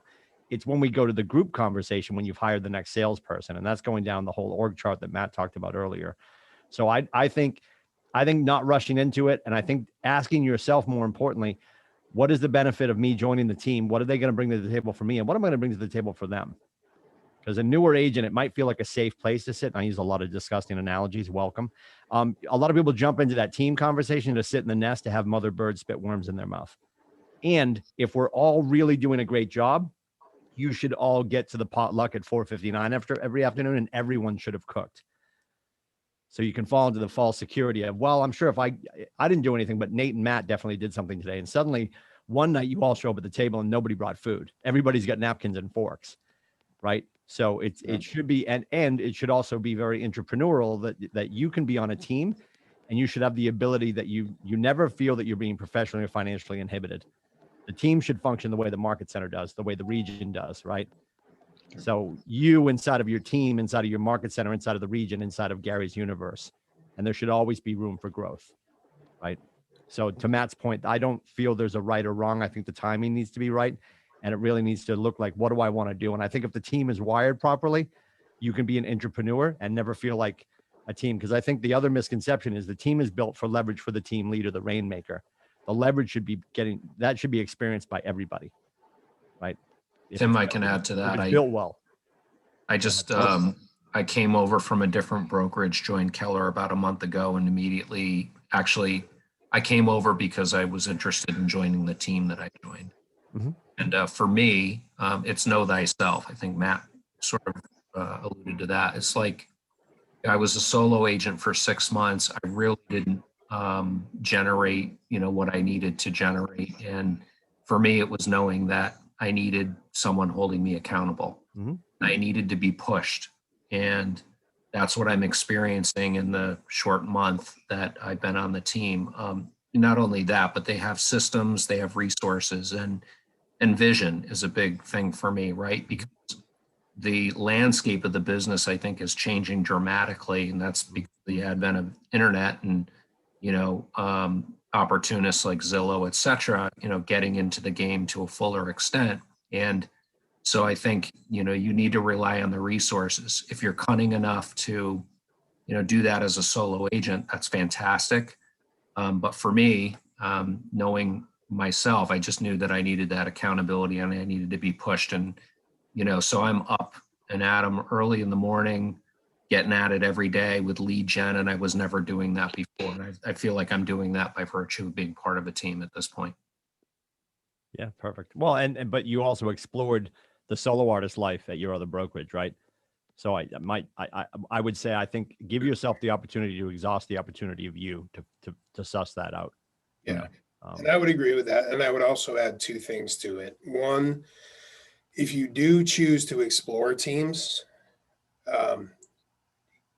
go into it with enough confidence that you recognize it's a two-way interview. Yeah. You should be looking for value, right? So value is leverage, right? Leverage shows up in the form of systems and people. So what do they actually have that is going to add value to your business that you don't currently have on your own? So, is there an administrator on that team who's going to process all your paperwork so you don't have to do it? Okay, that's valuable. That's time I don't have to spend doing that I can spend finding and working with clients. Do they have marketing systems in place? Like, what is it that I'm gaining by joining the team? So go in with enough confidence to know it's a two-way interview. That's number one. Number two, if you're considering building a team, the biggest advice I can give, my opinion, and Tim can push back on me if he wants to, I believe the vast majority of agents who go down the road of building a team do two things wrong early. One, they hire too soon. And two, they hire out of order. Yes. Amen. Right? Yeah. So a lot of times it can feel like if I build a team, life gets easier. I'm just going to bring you a little bit of reality check. You go from being a salesperson to being a business owner and a leader. It's not easier. It is not. You have to learn a whole new skill set to be able to bring value to those people. And when you do it well, you can build an amazing business. But if you run out there and start collecting salespeople like pet rocks into your world, and you haven't spent the time to create a real value proposition for them, you're doing them a massive disservice. Right? So don't go hiring people, and I'm specifically saying salespeople. You don't go bringing salespeople into your world until your world is big enough for them. Yeah. So that's number one. So do the work. Like if you read the MREA, they say you make your next hire when you can't possibly do any more. So first go out and prove you have the grit to do the work, and then make your hire. And then push it to the limits again, and then make a hire, and then push it to the limits again, and then make a hire. That's how you build a profitable business. Yeah. When you look at there's a slide in MREA, and Matt's referring to, it's page 202 in the red book in MREA. And you've heard Matt repeatedly say, hire a coach. MREA 2.0, coming to a theater near us eventually, is going to have your actual first hire be that coach and have that person help you build a team. As we look at the Old Testament here, the original red book, it's operational first. And so when Matt talks about hiring out of order, most people think, my hair's on fire, I need help, let me hire somebody else with their hair on fire, and they hire the second salesperson. Because you freak out that you can't afford the foundational hires, which are your first two operational hires, then you hire the salesperson, right? And that's going to be different for everybody. To Matt's point, critical mass from a sales standpoint is going to be different for everyone. I think Gary's contention is it's somewhere between 12 and 16 units is when you probably, if your systems, because if you're utilizing the systems and the models personally, you should have the bandwidth to handle up to a certain amount of things. Then you start to bring in the operational people, and you can do that at low cost now too, because of the virtualization of our entire business, because of COVID, and because of the pathway we were taking with digital help anyway. So really super important not to do it out of order. And above and beyond that, he also said hiring too fast. It's slow to hire, quick to fire. And that's where, you know, all of our education comes in with the leverage of the KPA and having that career visioning class under your belt and understanding the power of that and bringing the right people in. Don't just hire Stacy because Cole's just fired her. If she couldn't fold t-shirts, she probably shouldn't be running your books, right? Said with love. So are you bringing in the right people for your team? And they might be on the right bus, but they're probably in the wrong seat if you hire them too fast. So lean into your leadership group at your market center to help you with these conversations. And we're happy to do so because we want you to build good teams because it makes everyone's life easier. Yeah. All right, one more opportunity. Any other questions? Because we ran the clock short, but there's zero chance of me totally letting you off the hook. So before we part, we are all going to stay on Zoom. We're going to mute ourselves. We're going to make at least 2 phone calls. 2 phone calls to somebody that we know that we have not yet contacted to let them know that we are in real estate. That's it. That's all I'm asking for, 2 phone calls. So we're going to mute. We're going to give ourselves 5 minutes to do that. And then we're going to get back on and share anything that came out of those 2 conversations, how it went, you know, questions to be better next time. Oh my gosh, I found somebody who's looking to buy or sell, whatever the case may be. So before we do that 5-minute break to make 2 phone calls, any other questions or comments? Okay. Before I release you to do this, turn your cameras on. This is called accountability. Turn your cameras on. I can see you. There's 70 people in the room. Don't forget, come back. We're having cake. Yes, I can see you. I know if you go to the bathroom. I know if you run to the door. We're going to go back to the beginning of class about having a big why. We're down to 69. Hurry up. We are not. Seriously, we're down to 68. 2 people bailed when I said make a phone call. I said make a phone. 3. We're down to 67. Yep. This is amazing. They don't For like real, money. guys, All right. this is It's how fine. we build the business. So I'm going to give you 5 minutes. You got into this business for a reason. There's something that matters to you that is bigger than the challenge of making 2 phone calls. So please do not be the 4th person to bail on your future. And that's no judgment on the people who got it. Maybe their house is on fire. I don't know. I'm just saying. Maybe they don't have an iPhone, Matt. Maybe they went to go get a better phone. You never know. That could be it. That could be it. I think I heard one question. Somebody. Jessica. I can't make any phone calls, so I'm gonna work on my real estate stuff that I can do because I'm She's still not legally licensed yet. Oh, okay. Here's what you can do. Okay. And Tim, you can yell at me if you don't like this. Pick 2 people that you're either calling or Facebook messaging just to let them know that you're in the process of getting your real estate license. Yeah, perfect. This is perfect. I've got Matt's number and Tim's number. I'll call you in a minute. We're calling Sizzler to get a table for lunch. All right, it is 11:43. We'll be back at 11:48.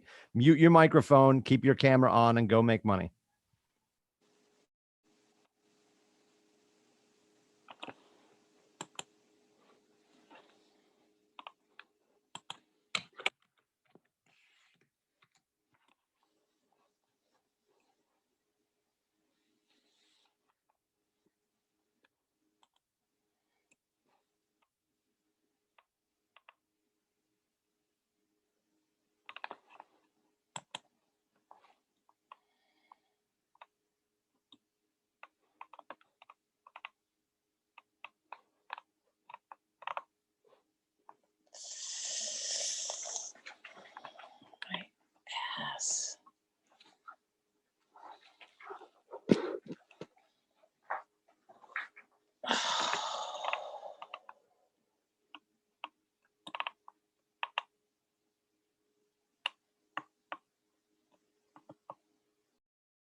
Do you smell that, Matt? That's money and success. It's Yes. everywhere.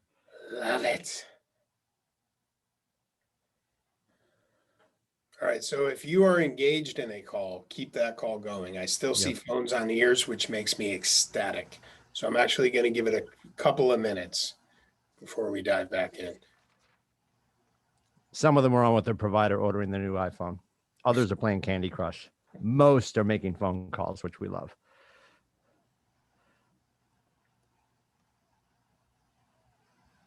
Hey, man. Some of them made the loop of them talking on the phone and they're playing that video. Yeah.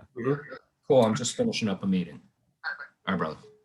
I actually thought about doing that for Zoom calls. Yes. Doing a video where I'm just moving. The loop of you just consistently drinking, saying, "Great point, Nathan. Great point." Yes. And then just make it a virtual background and let it roll. Nobody Get- answers me. Get creative these days. Nobody answers my phone. They are Nobody all answer? voicemail or Okay. not connect. Did you leave a voicemail? No, I don't. Okay. Can I give you the best script for a voicemail? Yes. How do I pronounce your name? Hannah. Hannah? Okay. She's So, actually my friend. mhm. So I would tell her, "Hello, Jasmine. How are you? I'm Hannah. How are you doing? I just want to call you to check on you and to know how are you doing and with weather and your work and your pregnancy." And I want to tell you a good news about me that I became a realtor, and I want you to be from the first people who knows that news about me. And if you know you need anything, you know I am your friend and you can reach out with me anytime. Love it. So here's what I'll tell you. That is perfect when they pick up the phone. My suggested script. If you get a voicemail, get ready to write this down because it's gold. Hey, Matt, it's Hannah. Give me a call back when you get a chance. That's it? Yeah. Yeah. All right. Yep. Hey, Matt, it's Hannah. Give me a call back when you have a chance. That's it. That's the voicemail. Yeah. Yeah. I mean, you're calling your friends and family. That's all you need to say. Yeah, and for clarity from Matt too, it with your Mets you can do that. Make sure Yeah. if you're calling it on Met, we do need to say from Keller Williams, Coastal Lakes and Mountains, or Greater Hartford. We do 100%. have to state that we're with a brokerage to let them know that it was a sales call. Because if we're calling on Mets, if it's your friend Jasmine, just because. And the other one that's really popular, especially with your Mets, is to make the phone call to Erdman and he doesn't pick up and call right back, right? Because that like Nathan Dickey, same animal. If I call him, because he and Matt are obviously busy running the universe for us here in New England, they may not be available for that first call. But if I really need Nate, and I wouldn't test these waters with Nathan, but if I really needed Nate to get on the phone, I would call him again and then maybe again. Yeah, me too. This is what I Because want. now it looks like an emergency. It doesn't look like, oh, she tried to call me for the first time in 30 years, right? That's also, but yeah, real quick with your Mets, real quick, just give me a call back when you get a chance. Yeah, I know she is at work now.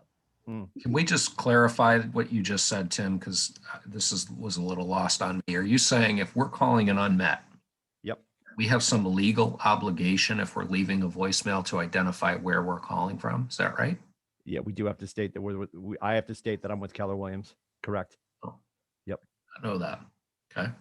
Yeah, that is definitely just for the people we know, right? If you think about it, typically if you leave a voicemail, for people we know, that's usually what the voicemail is. I know my voicemails all sound the same. It's just a different name. Hey, Tim, it's Matt. Give me a shout when you can. Like that's 99% of my voicemails.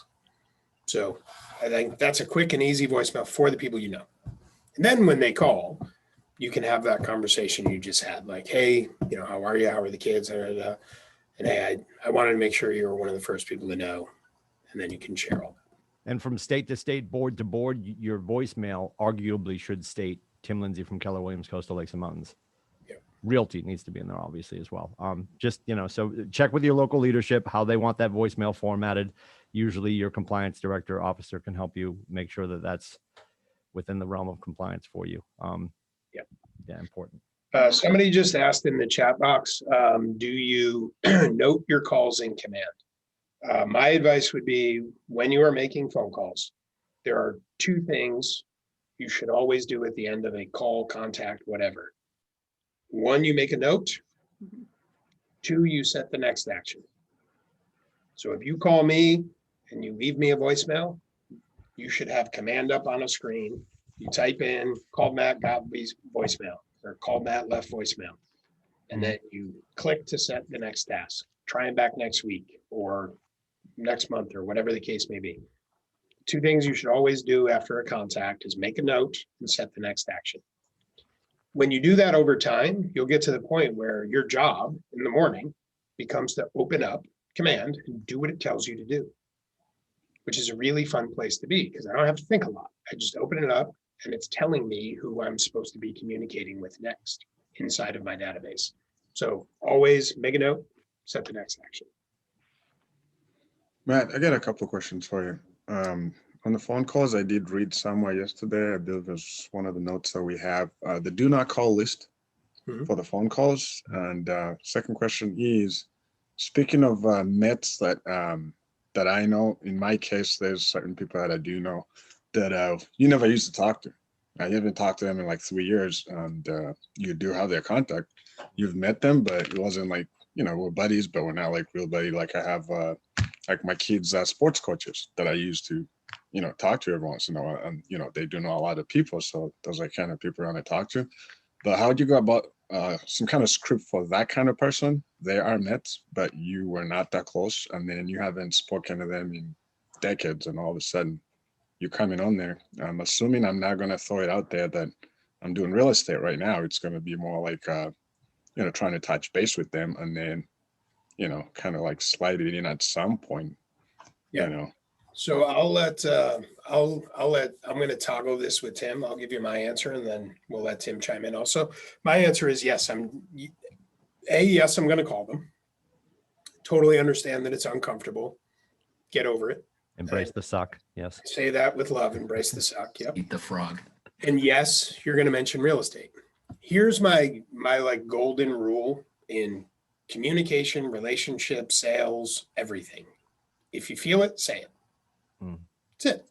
So if you and I haven't talked in 3 years, when you call, be like, Matt, what's happening, man? How you doing? Like, dude, it's been way too long since we chatted. Like, my bad. How's the family? I can just have a real conversation. Yeah. And then you can say, like, if you feel uncomfortable, this is how I would handle it, because like for me, if you can be natural at whatever it is you're doing, you're winning. Yeah. Right. So I'm probably making that phone call and going to be like, listen, Andrew, man, I feel terrible. It's been 3 years since I've called, and I'm going to drop this on you.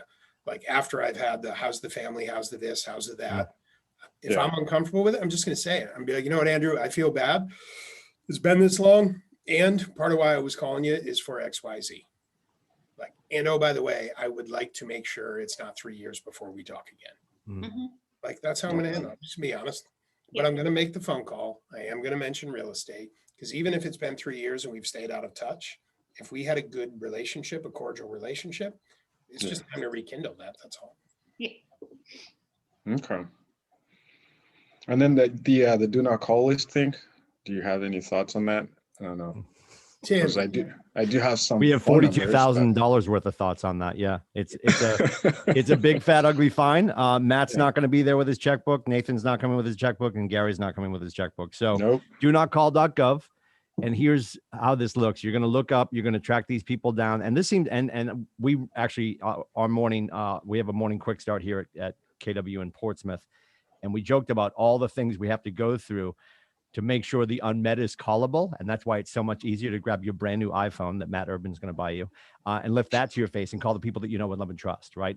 And if you are doing the expireds and the FSBOs, yes, do not call.gov is important. And we also need to remember that we're not going to get in a verbal wrestling match with somebody, because if I confirm that Andrew's not on the list and I call Andrew and he's an unmet, right? I should have the license to call my Mets, right? But if I see that you're a FSBO or an expired, and I see that you do not call, I'm not going to call you. If I don't see you on that list, I am calling. And then when you do say, I appreciate the call or I don't appreciate the call, and I'm on the do not call list, you shouldn't be calling me, or put me on your do not call list. I appreciate your time, Andrew. I'll update my notes. Have a great day. We're getting off the phone. There's too many other fish in the sea to have a $42,000 argument. So yes, lean into that do not call.gov. There's certain tiers that you might get more access to more intel. Usually you just go on there and sign up and have your account, so you can do that. I'd advise that strongly. Back to what Matt was talking about with the person you haven't talked to in forever. I call it my New Year's Eve script. I would use this on December 35th. There's no wrong day to use this. Right. I'm calling Matty Howard and I'm saying, like today, January 27th. Hey, Matt, and it usually goes pretty clunky too, because I haven't talked to Matt Howard in 7 years, right? Hey, Matt, it's Tim Lindsay. We played women's volleyball together at UNH. Oh my God. And the first white lie comes out where they say, we were just talking about you. No, you weren't. You didn't even know who I was 3 seconds ago. But there's 14 seconds of why is Lindsay calling me for the first time in forever, right? We're trying to get over that. I go right into the mea culpa of it's all my fault. That's all people want to hear.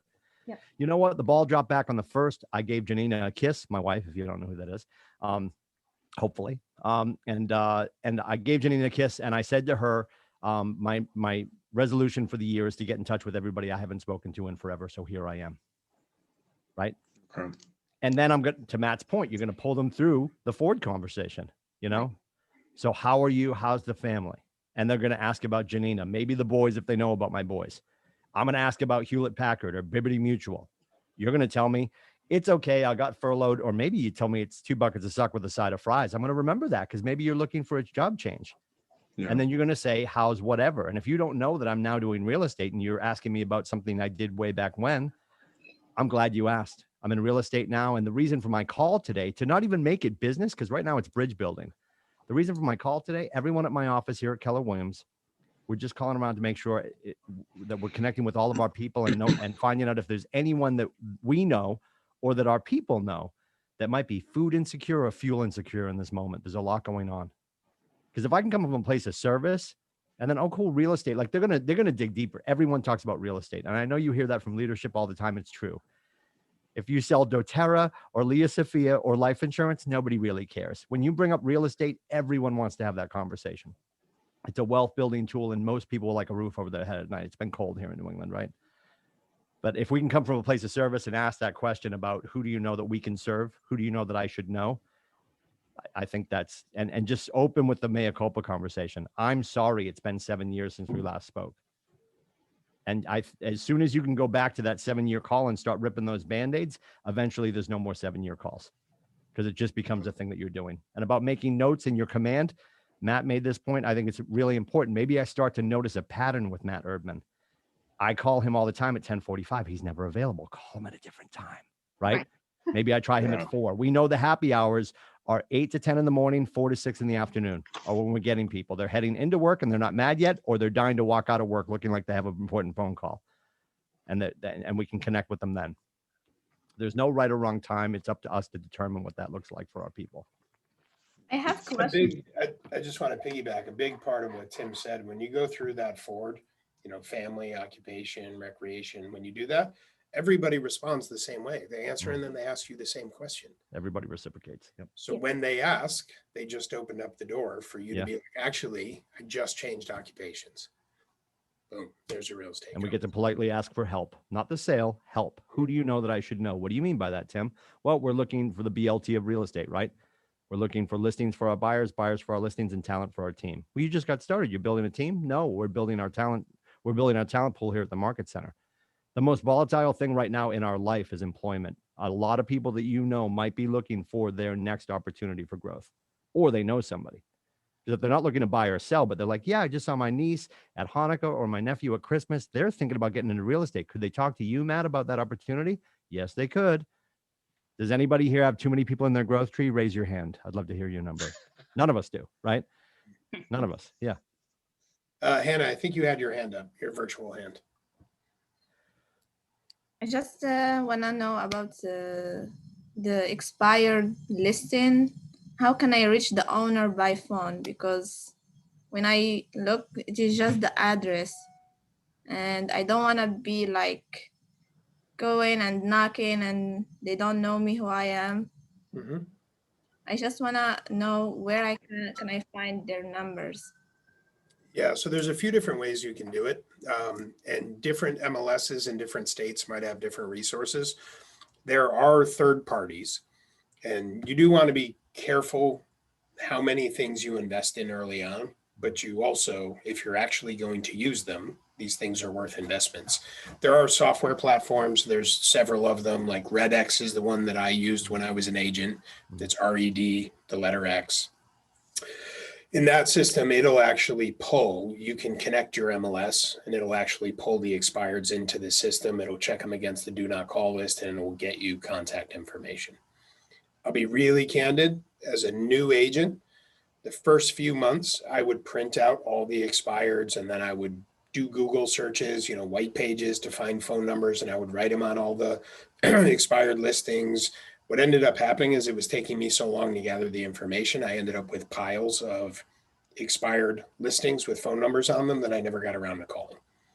One day I discovered RedX. Now I could press a button, screen came up, listed all the expireds for that day and the market that I wanted to work with phone numbers scrubbed against the do not call list. Now I could just make phone calls.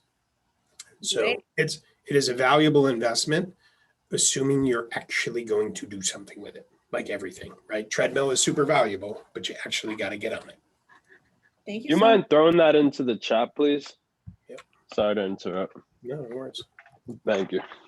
And And Timmy, I I have think I'll one tell you, question.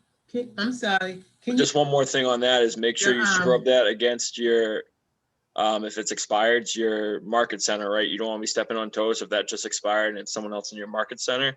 Just one more thing to check before you go ahead and make that phone call. Yeah, here's to that point. Here's what I would do if you're doing that. And we're a little bit over. I'm okay with it if you guys are okay with it. If you are going to be making expired phone calls and using a system like RedX, two things that I would check. One, to Matt's point, I personally believe there's enough fish in the sea. I don't need to be going after a Keller Williams expired listing. I don't think that's a good look at all. All right. Yep. Yes. Right? So number one, my personal opinion is there's no reason to be calling an expired Keller Williams listing. And that's coming from a guy who built his business on expireds. I never called a KW expired listing in my life. Number two, you should have MLS open on another screen while you're making those calls. And here's the reason why. You press that button and it does the search for those expireds. You are not allowed to call an actively listed property. When it expires, you can. It actually can happen that you press that button, it pulls all that data, it does its job, it pops up as an expired. It takes you 30 minutes to get to that contact. And in the meantime, guess what happened? It got relisted and you accidentally call an active listing. You can get in trouble for that. So my advice is, if you're doing that, you have RedX open on one screen. If that's what you're using, whatever your tool is, you have MLS in right before you make the dial. You just punch the address into MLS and click search. Make sure there's no active listings on that address. The address, not the MLS number, the address, hit enter. If you see a live listing, move on. If it's still expired, make the call.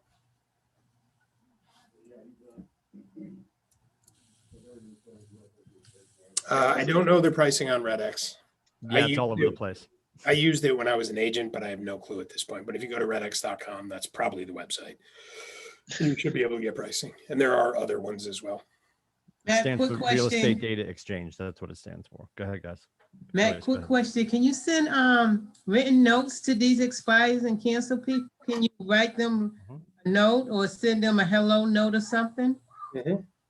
Okay. To my knowledge, and Tim can correct me if I'm wrong, I've never heard of a do not knock list. I have never heard of a do not mail list. Mhm. So those are both viable options. Okay. Yep. Yeah, man, do not knock is a no solicitation sign. Yeah. In the front Okay. yard. Yep. And as long as you put a stamp on it and put it in the mail properly, you should be able to mail it to anybody you want. Yeah. And then you have to do your follow-up, correct? Yep. Yep. Yep. Yep. Okay. Any other questions? On a completely different note, I track my calls in Command, and then I go to my little database activity score report, and it doesn't say I'm making any calls. Like I've made hundreds at this point in Command, and I'm like I didn't know where this report was, and now I found it, and it's not reflecting in there. It's making me very mad. But I've been like, Melissa wants the gold star. I want to stay my gold star. It's all red. I love that though. I love that you're tracking that. My guess is there is some kind of tech issue or bug in the system that is causing that to happen. I'm going to give you the same answer. I would reach out to whoever your point of contact is at the market center. Robert. You might I have an met them this morning. Okay. Yeah. And just to I'm find mad about it. yeah, just to find out, am I doing something wrong or is it a bug? And to She's that not point, competitive at all, Maddie, by the way. yeah, I could tell. To that point, Melissa brought up a really good point. Whether you're doing it in that system or whether you're tracking it simply, I personally think it's a really smart idea. I did it on a whiteboard as an agent, but I tracked dials, contacts, appointments every single day. So every single day on a whiteboard, it was Monday, D, C, A. And as I made my calls, I just put ticks. And I did that constantly, right? It was before we had fancy technology that can do it. But track that stuff because number one, it's accountability for yourself. Number two, you start to figure out the rhythm of your business. How many dials do I have to make to get a contact? How many contacts do I have to make to get an appointment? When you know those metrics, you can build your business however you want. Now you can say, well, in order to do X in profit, we've done the math. I need X amount of listings. Well, now I actually know I've got to dial this many times, get this many people on the phone, to get this many appointments, right? You can orchestrate your business when you have that kind of data. And it doesn't have to be complicated. You can use command or you can use a whiteboard that you put ticks on and you add them up once a week. Don't overcomplicate. Okay. So last two things. One, we have our to-do list. We have our deadlines. Anybody who is interested in using RE Profit for the budgeting and the profit and loss part of it, I put a link in the chat box. You can click to schedule your onboarding. I will let them know. If you use that, they know you're coming from Ignite. You'll be able to use it free for 90 days. Okay. Secondly, in your packet, there should be a QR code. If you would do us a favor and scan that QR code, any feedback, please send us that feedback. It's very helpful for us to continue to make this better and better for you guys. On that note, any last comments, questions, or ahas before we wrap up? Awesome class. Thank you so much. Yeah, and a reminder too, if you enjoyed today's class, the name is Matt Erdman. If you didn't like it, the name is Nathan Dickey. Just, if you're going to complain to Gary, write down Nathan's name. We Thank you appreciate for that. Awesome. Yes. Tim's always got my back. Thank you very much. Awesome, guys. Thank We'll you, see you Matt. right back here tomorrow. It is contract to close tomorrow with Susan Kenyon at 9:00. And then we're going to put a bow on everything Friday. I believe we're using the same link that we've been using for this entire class to do our final class, a wrap-up class Friday at 9. We'll have more information on that tomorrow. Thank you so much, Matt Erdman, for joining us today. Thanks, Matt. A huge service to us to have you here today. We appreciate it. Thank you, guys. Have a great day. You too. Everyone. Thank you. Thank you.